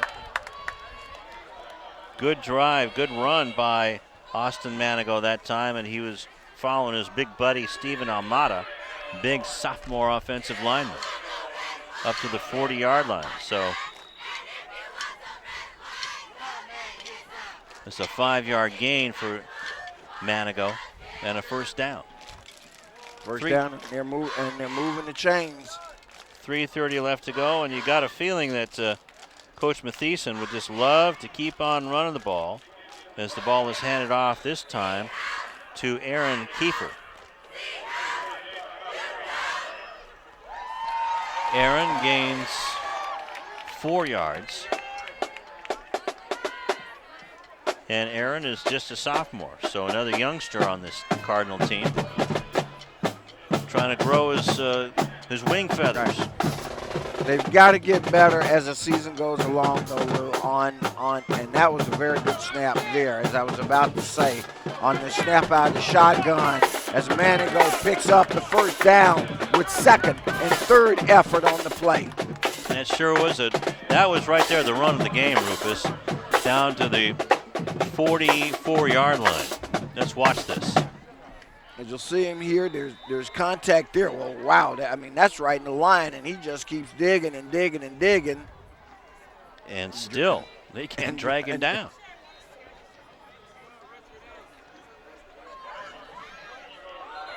That time to mix it up a little bit on the carry, that was Aaron Kiefer, number 34. Sophomore fullback, also doubles as a middle linebacker. And he gets a couple.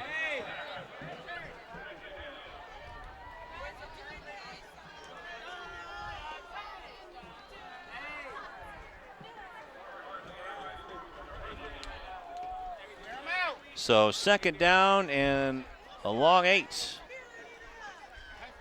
Murray keeps it this time, goes around right end. Murray gets the 1st down and then some. And still on his feet.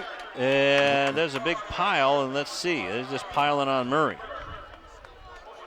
The way they reacted, Rufus, I thought it might have been a fumble, but it's not. Just the 1st down. I know, and it looks like Not Murray just. almost intentionally went down on the play. I don't know if he was a bit winded. We'll see, but right there, so he spins out of tackle there, and there you see him just kind of sit down on it. Didn't want to get hammered by 3 white shirts. So that's a 20-yard gain, Rufus. So it's 1st and 10 from the 25. More Murray all the time. Manigo runs into the line again, breaking tackles again, and gets close to the 20-yard line.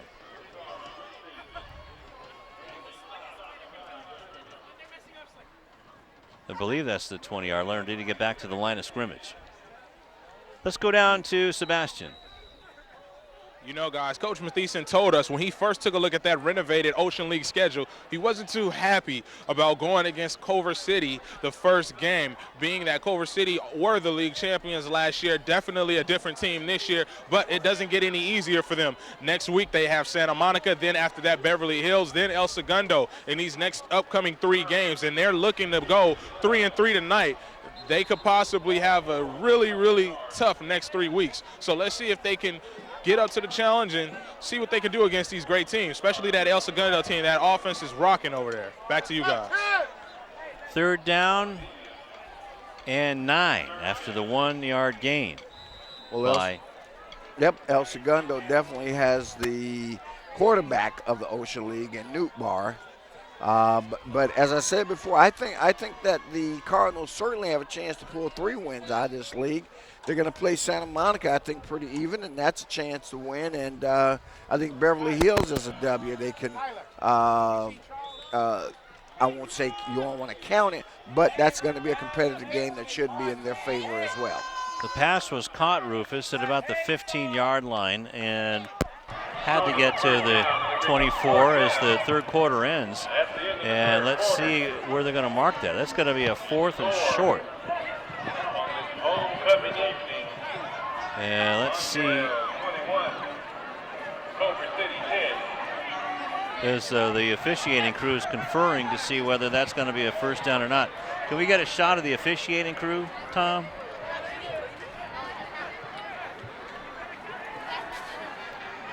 Okay, we're just trying to see where they're going to spot the ball. Looks like they're going to put it right at the 15-yard line. They need to get to the 14-yard line for a first down. And you're right, it's going to be a 4th and very short. So the last play, I believe that was a Murray run, right? Right. Okay, so Murray went 9 yards on the play.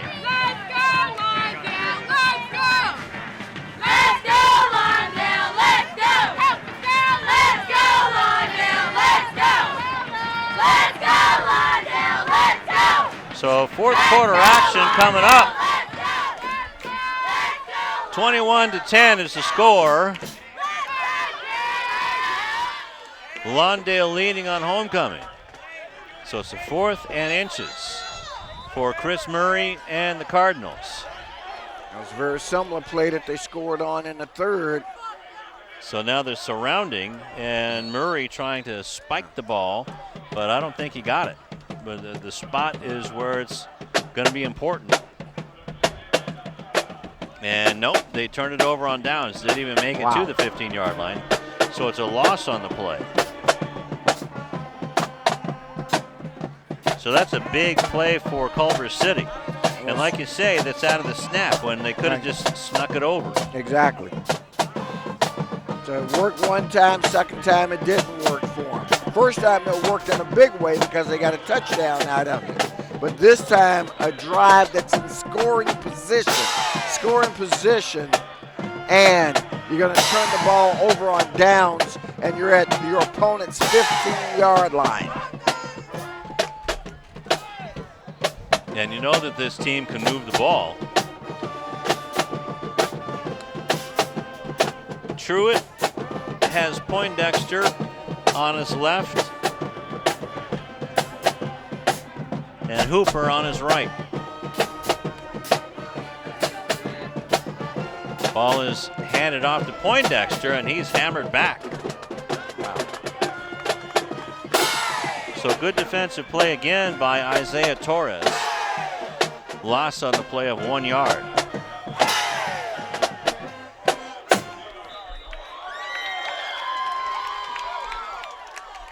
So the only touchdown scored on the 90-plus yard interception by Manyweather.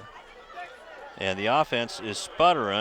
And had an open receiver, but he threw it short of him. Yeah. And that was Davis. So 11:23 left to go in the 4th quarter. And yeah, Donovan Davis was wide open.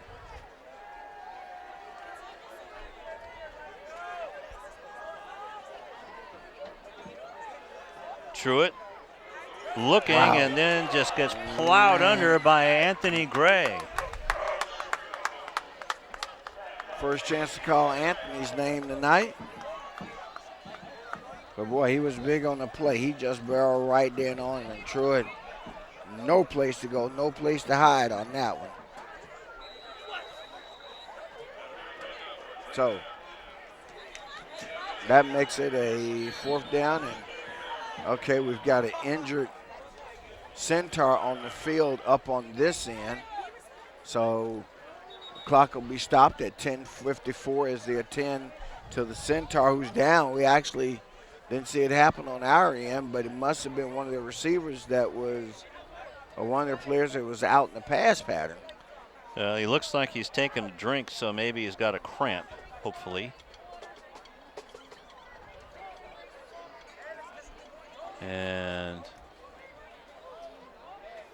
now our intrepid camera crew is getting in there. And so is Sebastian this time. I think McCall may have given him a bit of inspiration, shall we say. Yeah. No, that looks like that's Manyweather down there. So maybe just a little bit of a cramping up. Oh, that's what we're going to hope for, and that's the way they appear to be treating him.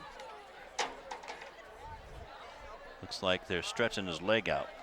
And behind him, you can see the situation on the field. 10:54 left to go in the 4th quarter. 21-14. And again, congratulations to Christian, or let's see, is it Christine or Christian? Well, if it was the Queen, it was Christine. Christina Ramirez. Okay. You never know these days. Well, you never know, but I think it's still a safe bet, safe guess. And then they'll name the Queen, or the King, at the dance tomorrow. At the dance, okay. Now, is that going to be here on campus in the gymnasium? Or is that going to be off-site somewhere? There's Manyweather. Justin Manyweather met his mom at halftime. Let's go to Sebastian. Thanks a lot, guys. Injury report for Justin Mayweather for the Culver City Centaurs. He basically just got there, got the wind knocked out of him, and then had cramps a little bit out there. So his coach is out there, Jamal Wright, just basically seeing what was going on with this player. But he was down there on the floor getting stretched out, and he told the trainers, I'm all right, it's just cramps. So he's going back in the game. So just wanted to hit you guys with that injury report. Back to you. Thanks for the hit. 4th down, and we're going to call it 22 after the big sack by Anthony Gray, the senior, 6 foot, 205. That'll leave a mark.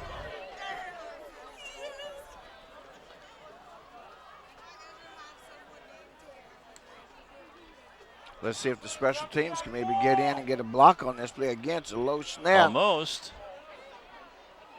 Okay, got it. Finally picked up.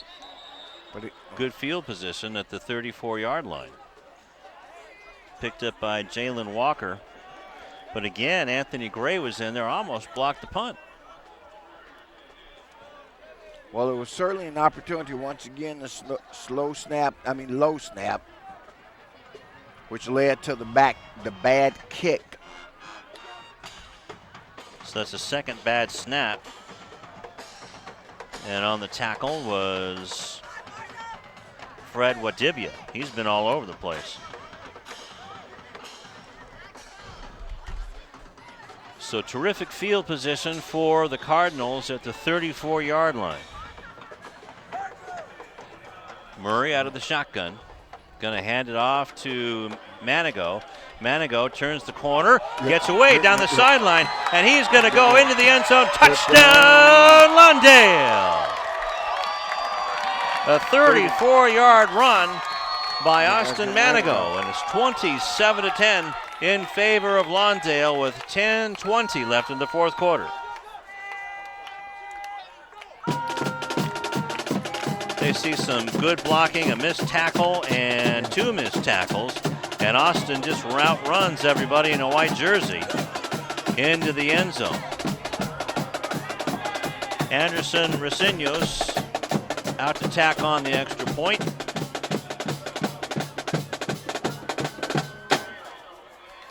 High, true, and through.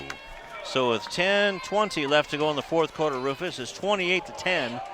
And Lawndale hasn't been messing around here in the third quarter. Or the fourth quarter, for that matter. Or the fourth quarter, not at all. They got a score in the third. That was the one they got back, the one that they gave up at the end of the first half. And now they've extended, which is what I was pointing out earlier, that this particular drive, well, the drive before, they didn't extend it further, but this one extends the lead now out to 28-10. And with 10-20 left, I think the homecoming celebration can just about get started in earnest. So for Manigo, that was his 18th carry and a 34-yard touchdown run. And the fans are happy.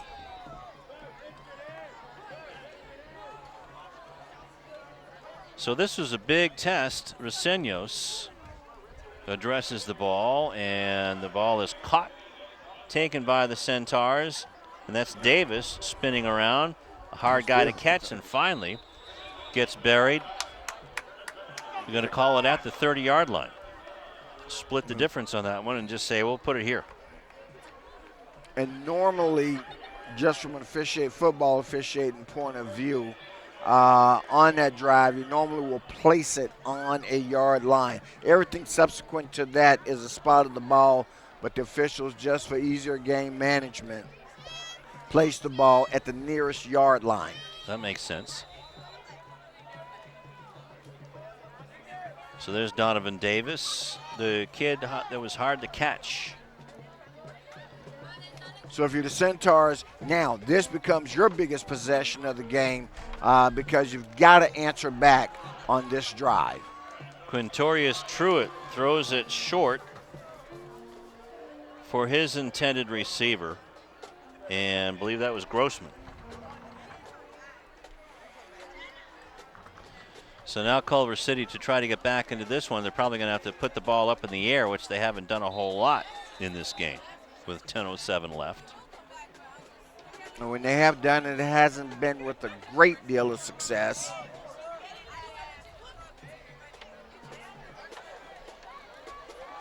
Ball handed off, nice hole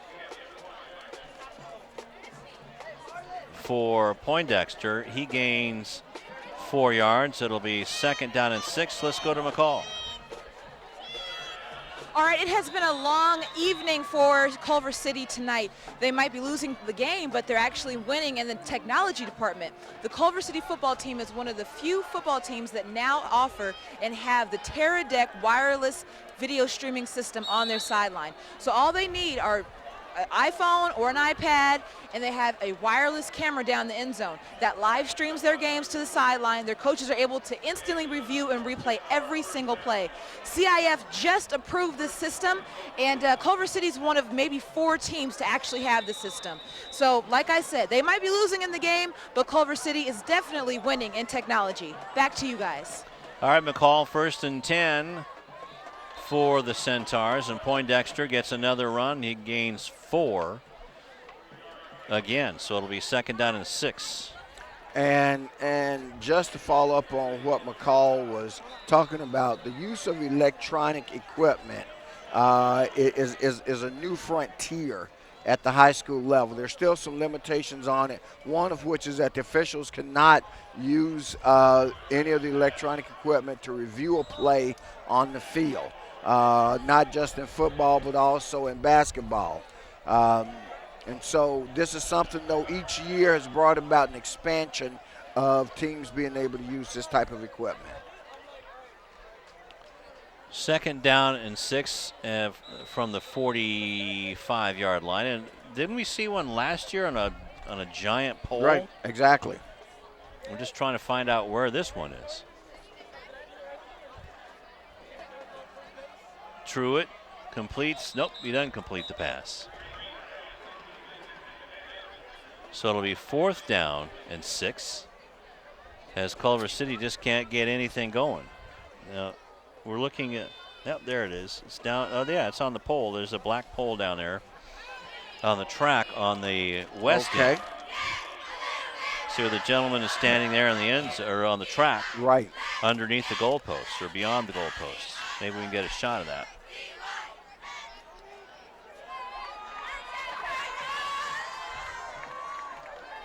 Calcero's going to kick the ball away back to Lawndale.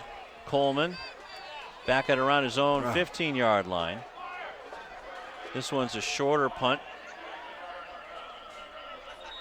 And it is downed. And they're going to down it, at about the 40. Was that the 45-yard line? Nope. Right near it, yeah. Well, In the 44 and a neighborhood. half. Okay. And there you see the camera tripod. Now, Tom, if you have the camera go up, follow that black pole up. There you go. You'll see where that camera is. Yeah, we saw one of those last year. I think it was at Lusinger, wasn't it?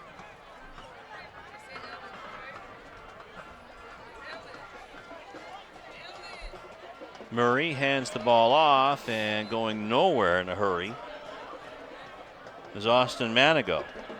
And as I said before, a point worth repeating, and it'll be interesting to see when we next see the Cardinals, to see if it's a little something that they've cleaned up, and that is the low snaps, because those directly influence the timing of the play, and everything else then begins to struggle when that snap is too low. And that one was bounced to Murray. Murray's going to go down the sideline. B.J. Perkinson has to come back. He was open at the 30-yard line.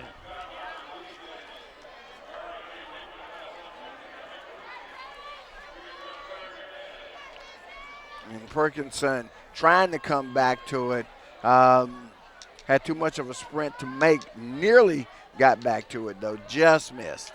And I don't know if this is having any effect, but there's the marine layer coming in, and it's awful damp out here. I know our papers are getting real wet, and the players have been slipping out there on the grass. 6:10 left to go in the ball game. 28-10. Murray and the leading Cardinals looking to the right. Now throws it over the middle. It's caught as Perkinson gets away from one tackle, gets a first down inside the 40-yard line to about the 37, 36-yard line. 1st and 10. What a big play that was for Lawndale. A huge play for Lawndale, and an equally huge but disappointing play for the Centaurs. So a 23-yard gain, Rufus. And that was a 3rd and long play that they let the Cardinals off the hook on. Well, you know what? I'm glad to see it on this side of the ball. Right. No disrespect to Coach Walker and the Centaurs. Manigo, though, runs into a white wall of Centaurs. And Polk Anthony, who's just been an animal for the Centaurs, and now we have an injury. I believe that's number 58, Kyle McInnes. And on that last play, Simon Valenzuela was also in on the play. Valenzuela, number 44 for the Centaurs. Looks like he might have got poked in the eye. Big old Kyle is 6'1", 245-pound junior. Because he went down and took his helmet off immediately.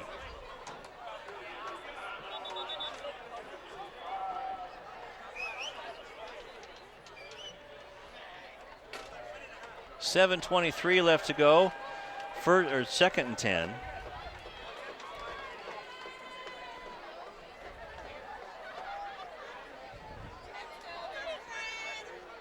And the Cardinals are looking pretty strong tonight.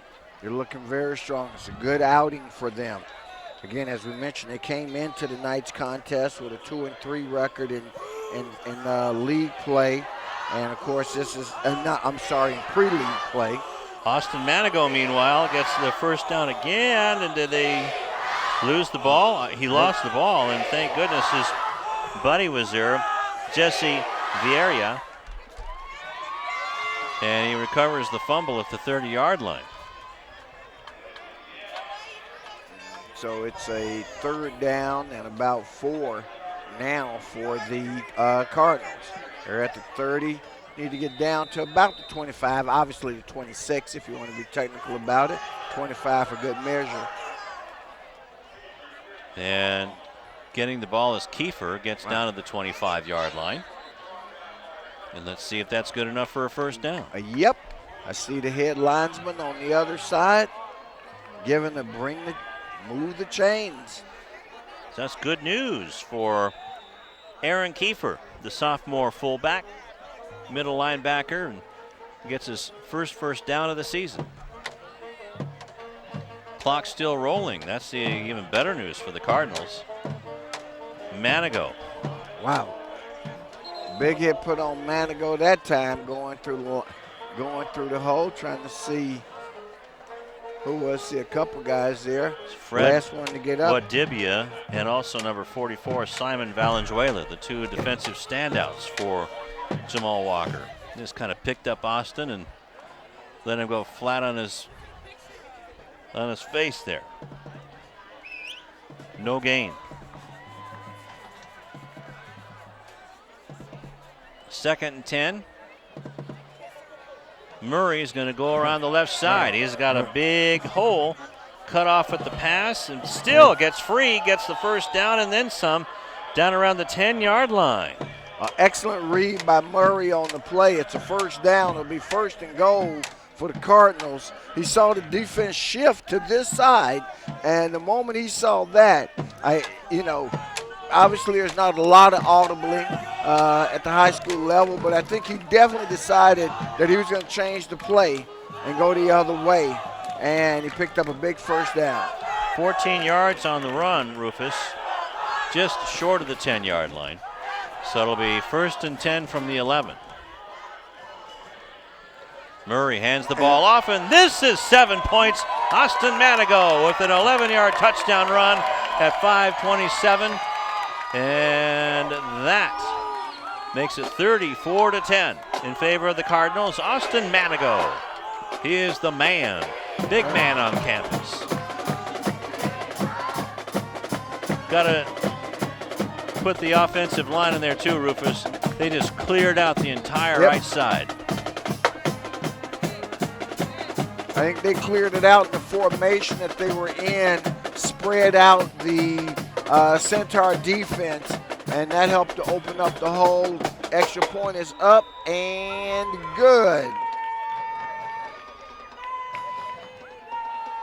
So Manigo, here goes the Manigo cheer. Did you hear that? Right. The homecoming kick right there. Manigo, 11 yards. And also there's your kicker, Anderson Recinos. And if there was any doubt when it was 28-10, I think any last remaining doubt has now been completely removed as we've got a 35-10 score with 5:27 left. So, boy, it's going to be a wonderful homecoming celebration tonight, first of all, post-game, and then tomorrow night at the homecoming party. Everybody's going to be in a festive mood. Yeah, I'm already in a festive mood. You got your festive tie on? Well, I mean, I came color coordinated is what they call it. The school colors are red and black suit, red tie with a little touch of pink for Breast Cancer Awareness Month. Yes, sir. I have 2 sister-in-law survivors. Well, this is a month that's rich in celebration, and what it does is that it draws attention to it because it's something that we're concerned about every day of the year, every month of the year. But, you know, when you isolate and focus everybody's attention on it, kind of like when we had with the ALS Challenge over the last couple of months, it really, really gets people honed in on it, helps them to appreciate the challenges that lay ahead, and it gets them, quite frankly, to open up their wallet. That's right. That's the main thing, because that's the only way it's going to get beaten, is if we take care of the problem. And Tom, help me out. I didn't hear you, but I'd love to make the point. Oh, that's right. We got to pay our respects to our buddy here. Speaking of ALS, is now Anthony trying to get, he does get free. Anthony trying to make some positive yardage, does. Anthony getting close to a first down, gets all the way up to the 45-yard or 40-yard line. Boy, he took a broken play and made a whole lot out of it. Picked up about 8 on the play. Make it a 2nd and short. And one of the things, as we'll see on the replay here, boy. Got out of the clutches of, well, don't have a number 20 on our roster. And one of the things they did that was good there was that he moved the ball over from his inside arm to his outside arm, which all young running backs are taught to do. Keep yourself between the defender and the ball. So that was Danny Hernandez. I remember Danny's mom came up and asked about how she could get a DVD of tonight's game. And she told me that he's wearing number 20 tonight, not number 40. Oh, okay. See, that's what I thought. I mean, I know these moms, grandmoms, and grandpops, when they come up to you, they always want something. And what do they want? They want you to mention, hey, will you be sure to mention my grandkid? Or either that or you're, oh, by the way, his number. You're mispronouncing his name.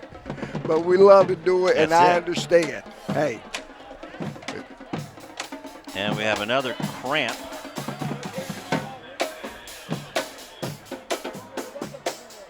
And let's talk about our friend Renard Ricks.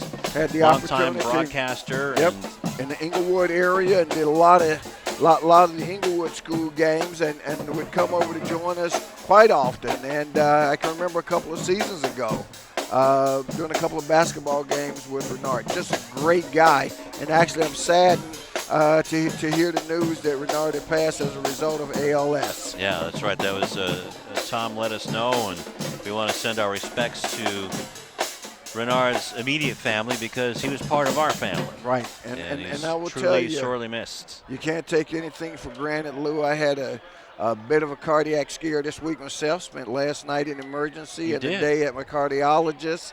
Going through some things. I mean, when you're not feeling right, brother, you got to get in and get it checked out. And that's what I did last night. So I'm doing well, I'm told, and just need to take it easy. You look younger. Well, I didn't feel younger 2 days ago, I can tell you that. Yeah, one of my best friend's wife passed away of ALS, and another, an attorney, a defense attorney on a case I was covering, had ALS, and within a year of the case ending, he passed away, and he was one of the most brilliant federal defense attorneys that I've ever met. He knew exactly what the prosecution attorneys were going to do before they did it. So ALS certainly taking some of our best people. And Renard Ricks, you're going to be in missed. our minds. You'll be missed and remembered fondly.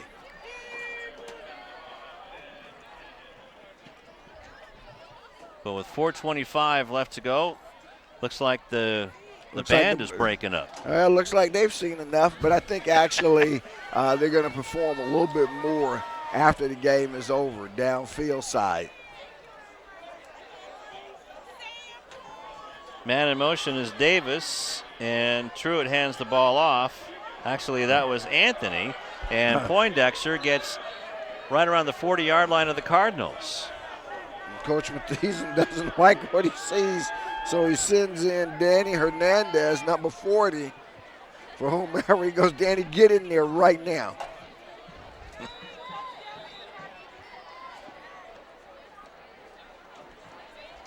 So a 15-yard gain for Poindexter. That's his longest gain of the, well, actually second longest game of the night.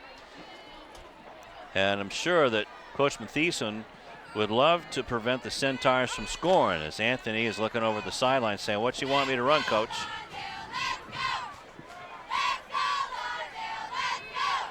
Poindexter just takes the ball and runs up the middle Gets a few yards, but he's pushed back. No good forward progress. Give Anthony 2.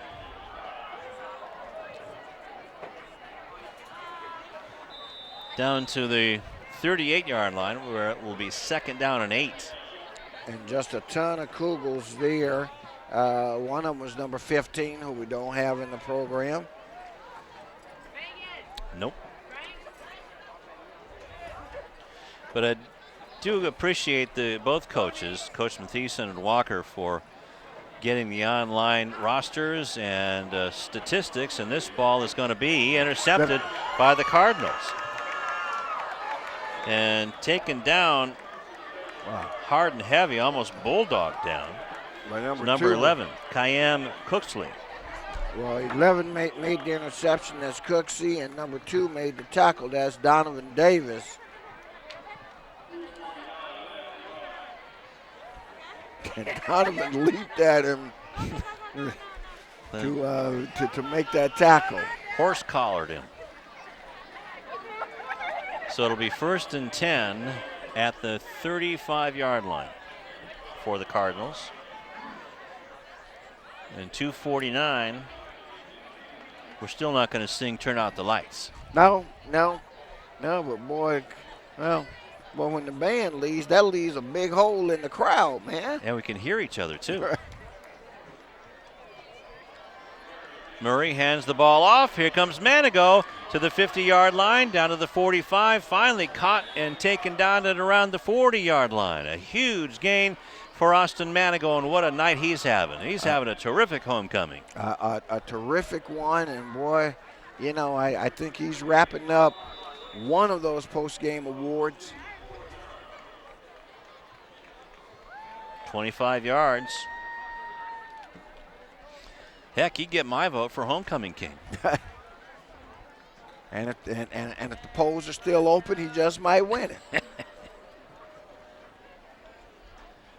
Counting down to 2:20. And Coach Mathieson, I'm sure, wants his Cardinals to keep that clock running. Murray gets the snap, and that was a goofed up play.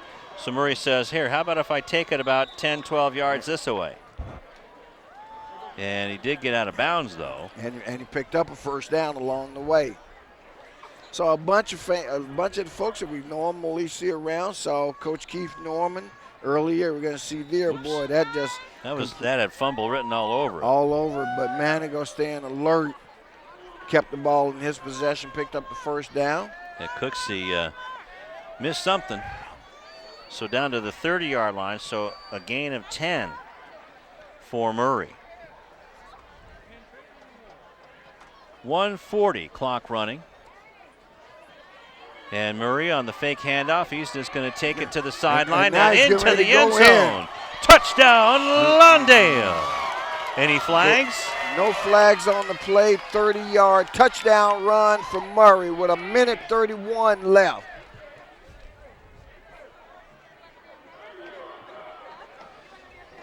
There's Murray just taking off around the right side, and man,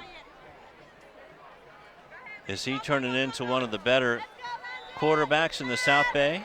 Well, you know, the kid's got 3 years of experience under his belt. We've seen him develop each and every year. And for as good as he is now, Lou, I'm excited about seeing him next year. Really and truly, when he's a senior. I think he's going to have a great junior campaign, but clearly he'll come into next season as one of the prohibitive favorites to be Player of the Year in the Ocean League. And Racinios with the PAT. As Murray punts, holds, runs, passes, does a little bit of everything. 42-10 is our score. The 4th touchdown of the night for Chris Murray. I don't know, can I change my vote for homecoming king? Well, you can. Well, there's, I think between those two guys, and look at some of the wins to show you how good this Lawndale team is, Lou. I mean, they annihilated Lusinger 34-7. They beat a traditional Bay League powerhouse in Palos Verdes 42-21, and they've taken the defending league champion Culver City and just taken them apart at 42-10 tonight. That's right, and the defense has really held these Centaurs, and even though they're injury riddled, this is still a dangerous team. And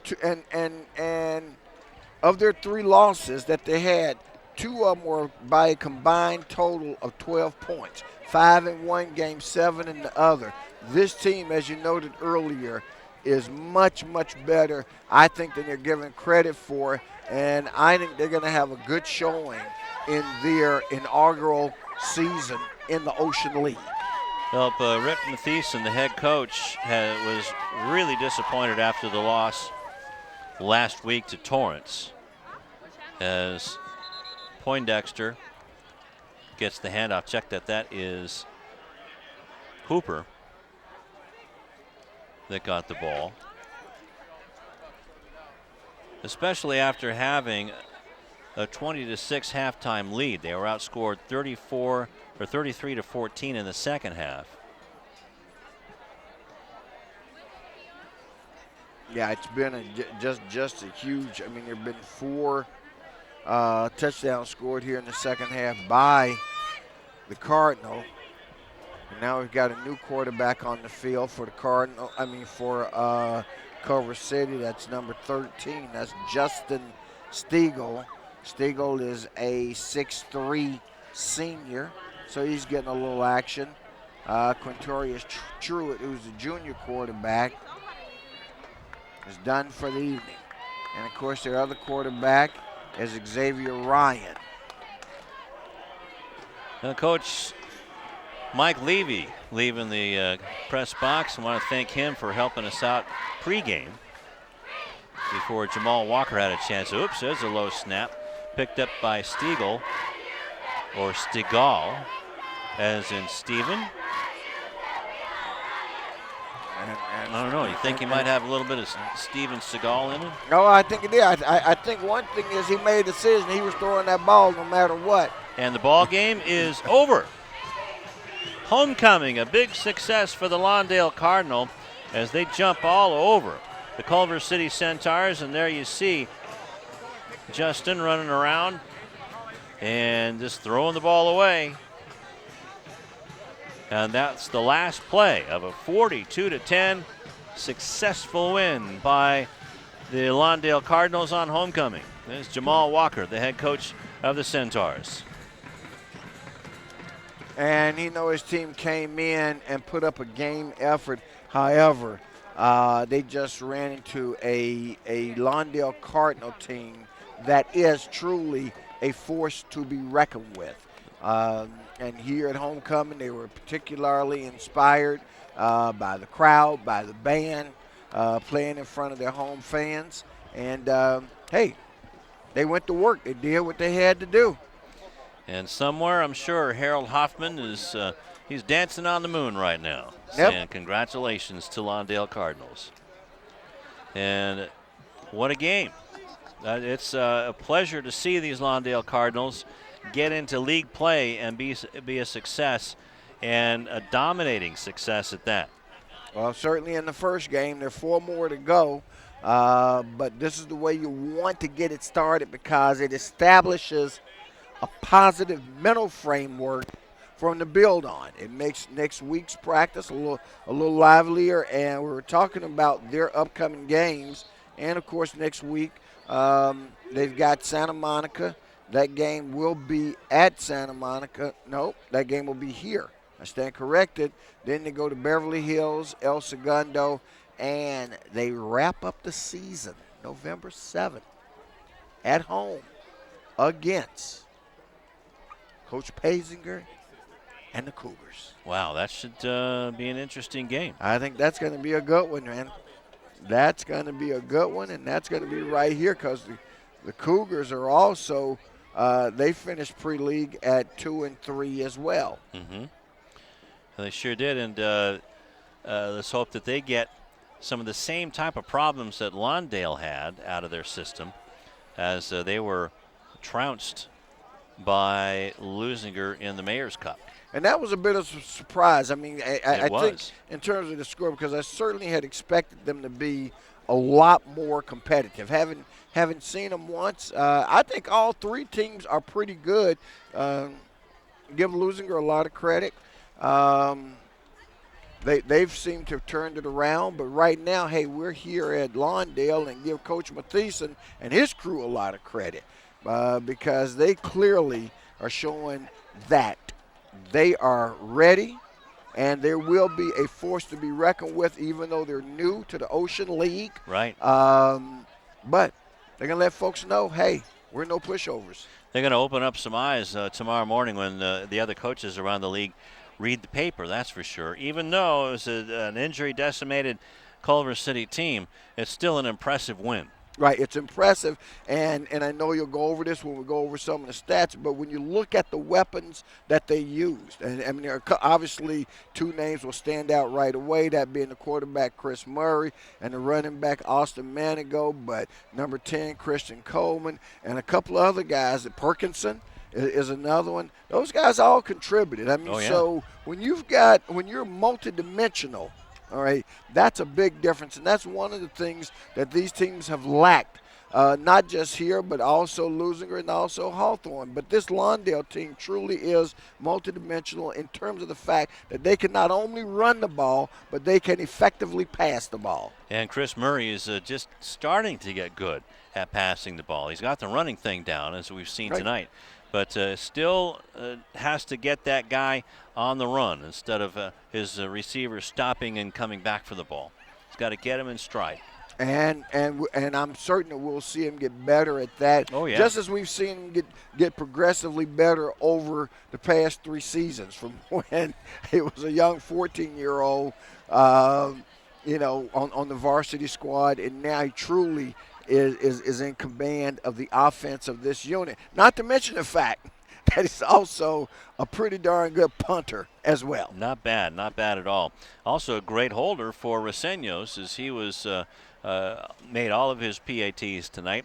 And one stat that sticks out to me in this second half is that the Cardinals had no penalties in the second half. No penalties in the second half again. I'm sure it got their ears burned in the locker room at halftime, and they gave up the one big play.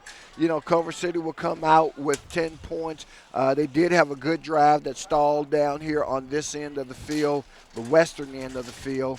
They got a field goal out of it, and, of course, at the end of the first half, very last play of the first half, they got a 90-yard INT for a touchdown. All right, and well, some of the coaching staff, at least the Lawndale coaching staff, are coming out now, and the players are having their own meetings. So hopefully we'll get an interview with Coach Rick Mathieson and Ben Wardrop.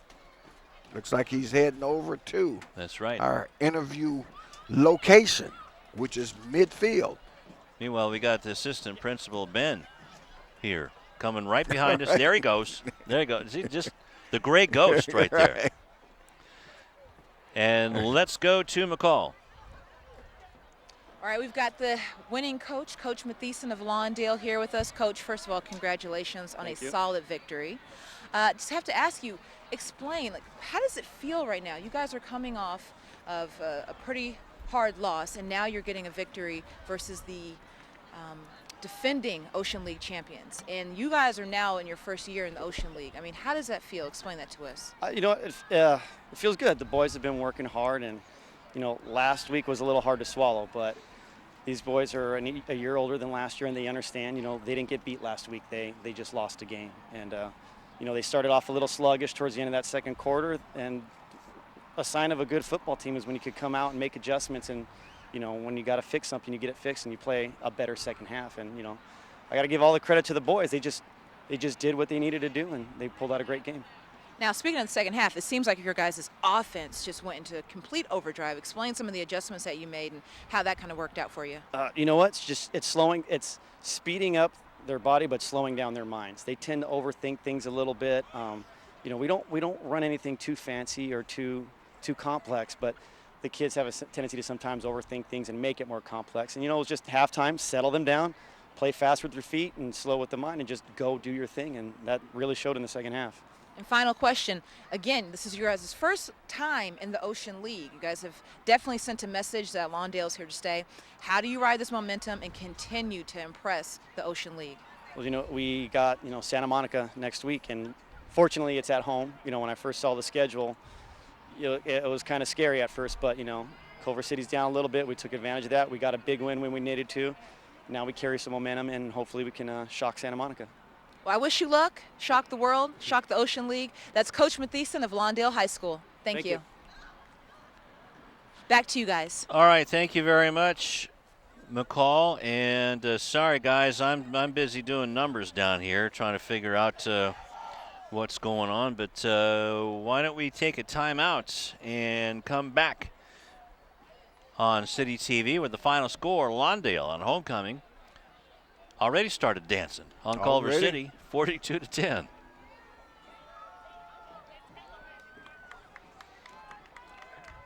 Hi, I'm Donnell Beverly from the University of Connecticut, home of the 2011 National Championship UConn Huskies basketball team, and your losing year Olympians.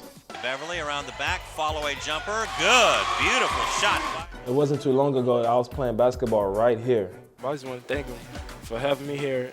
I'm honored to play here. And the Huskies are the top dog in 2011. Winning the NCAA championship has always been a goal of mine, but so is getting a great education that will last me a lifetime.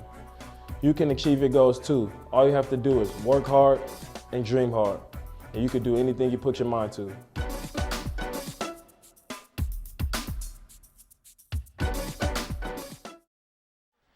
Back here at Lawndale High School, and the final score once again, 42-10, Cardinals over Culver City. Let's go down to Sebastian.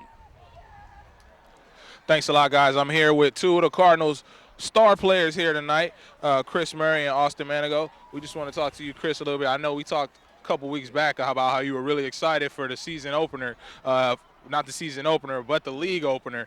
And how do you feel about getting this first win tonight? It was great, actually. Last year we did poorly in our league, and we wanted to redeem ourselves, as I would say, and pretty much we did that. And I know one of the games, the marquee games that you talked about, was playing against Santa Monica, and you guys had a really good win tonight, 41-10, against the Centaur team. How do you feel going into that game? The scoreboard looks good, but we know that we could do way better, and we should have better starts at the beginning of games and not just finish at the end. Definitely. And I know your coach talked about you trusting a lot of your guys out there, some of your receivers, and I saw that definitely tonight. We all saw that, trusting Perkison, Walker as well. Talk about what those guys mean and the chemistry that you guys have. Man, we've been together since freshman year, and we just build the chemistry throughout the years and then the months, off-season training. We just got to know each other very well. And Austin, too. All right, now we bring in Austin, guys. And we just want to talk to you, too, about your great night tonight and running, and talk about how it feels to get this first win as well. It feels great. Finally won a league game. We've been practicing real hard. Our line's been working real hard this whole week, and I've just been hitting the holes hard, and came out good tonight. And like Chris just said, all of you guys have been playing together with each other for a while, since freshman year. So how good do you think this team can be this year? I think this team could be really great. You know, we have like chemistry built up. We're working real hard now. It's league time. We're ready to win. And what are you looking forward to do this season, and how you want to put your touch on this football team as well? I'm looking forward to just running hard, hitting those holes, boosting up my team's spirit and just leading them to the playoffs. Definitely. Well, you did that today, my man. Appreciate it. Have a good game. All right. Back to you guys. All right, thank you very much. Thank you very much, Sebastian. And boy, looks like a couple of confident players out there. Absolutely. And, of course, wins build confidence. And those two guys were stars tonight, and they're all right. And, of course, we'll talk about who gets what and how you divvy up the honors on a team that put 42 points up on the board tonight. And those two guys, number 7, Austin Manigo, and number 12, the quarterback, Chris Murray, were the stars among stars. And there were several for the Lawndale Cardinals tonight, and so just a good win for them. As I said, they get a chance to enjoy it a little bit, but boy, I got to tell you, on Monday, you start getting ready for a very tough Samo High Viking team that'll be coming in here next Friday night, kicking up their heels as well. That's and right. That'll be, I think, one of the first really, really good tests for this team to see where they stand with the big boys. All right. Well, it appears that McCall and Sebastian are done for the evening. So why don't Rufus and I discuss who's going to be the player of the game, who's going to be, more importantly, the tip of the hat of the game. And we'll be back after this on City TV. My life is full of statistics. Thing is, I could have dropped out of school and become one myself, but I didn't because I had people that believed in me. Here's another statistic. 7,000 students drop out every school day. That's one every 26 seconds. It's time that students know that we believe in them. Inspire a student and share your message of support at boostup.org. Back here at the Nest, the Cardinal Nest, Lawndale High School, where the Cardinals fly to a big homecoming win over the Culver City Centaur in the Ocean League opener as well. 42-10 over the Centaurs. And now it's time for what everybody waits for, is the player of the game and the tip of the hat. So who do we go with first, the player of the game or the tip of the hat? Well, I'll tell you, pick. We'll switch it this time. We'll go tip of the hat and save the suspense for the player of the game. All right. And again, tonight's contest, boy, as we mentioned, there were a couple of stars, but our tip of the hat award winner certainly stood out in terms of awesome man to go hard run, couple of touchdowns. I believe in just, you say 219 or 200 plus yards. 210 yards. 210 yards of total receiving offense. And total offense. So and two touchdowns. And 2 touchdowns, a threat all night long. So number 7, Austin Manigo, you are the tip of the hat award winner tonight. Number 7, Austin Manigo, fans of the Lawndale Cardinals. All right. And our player of the game, Chris Murray. There's no doubt about that one. Quarterback, running back, and he had 329 yards and 4 touchdowns in total offense. Breaking it down, he had 188 yards in the air and 141 yards on the ground. Pretty much split down the middle in the first and second half. So he was, well, we were talking about it. One of the better players now. You got to consider that in the Ocean League. Oh, absolutely. And of course, shook off that first half mistake there at the end of the half, came back and led his team to 4 scores in the second half. Just a big, big second half for the Lawndale Cardinal football team. Got to give an actually a tip of the hat 1A to the defense because they shut down the Centaurs. No offensive touchdowns, only gave up the field goal. That was it. All right. Only the field goal.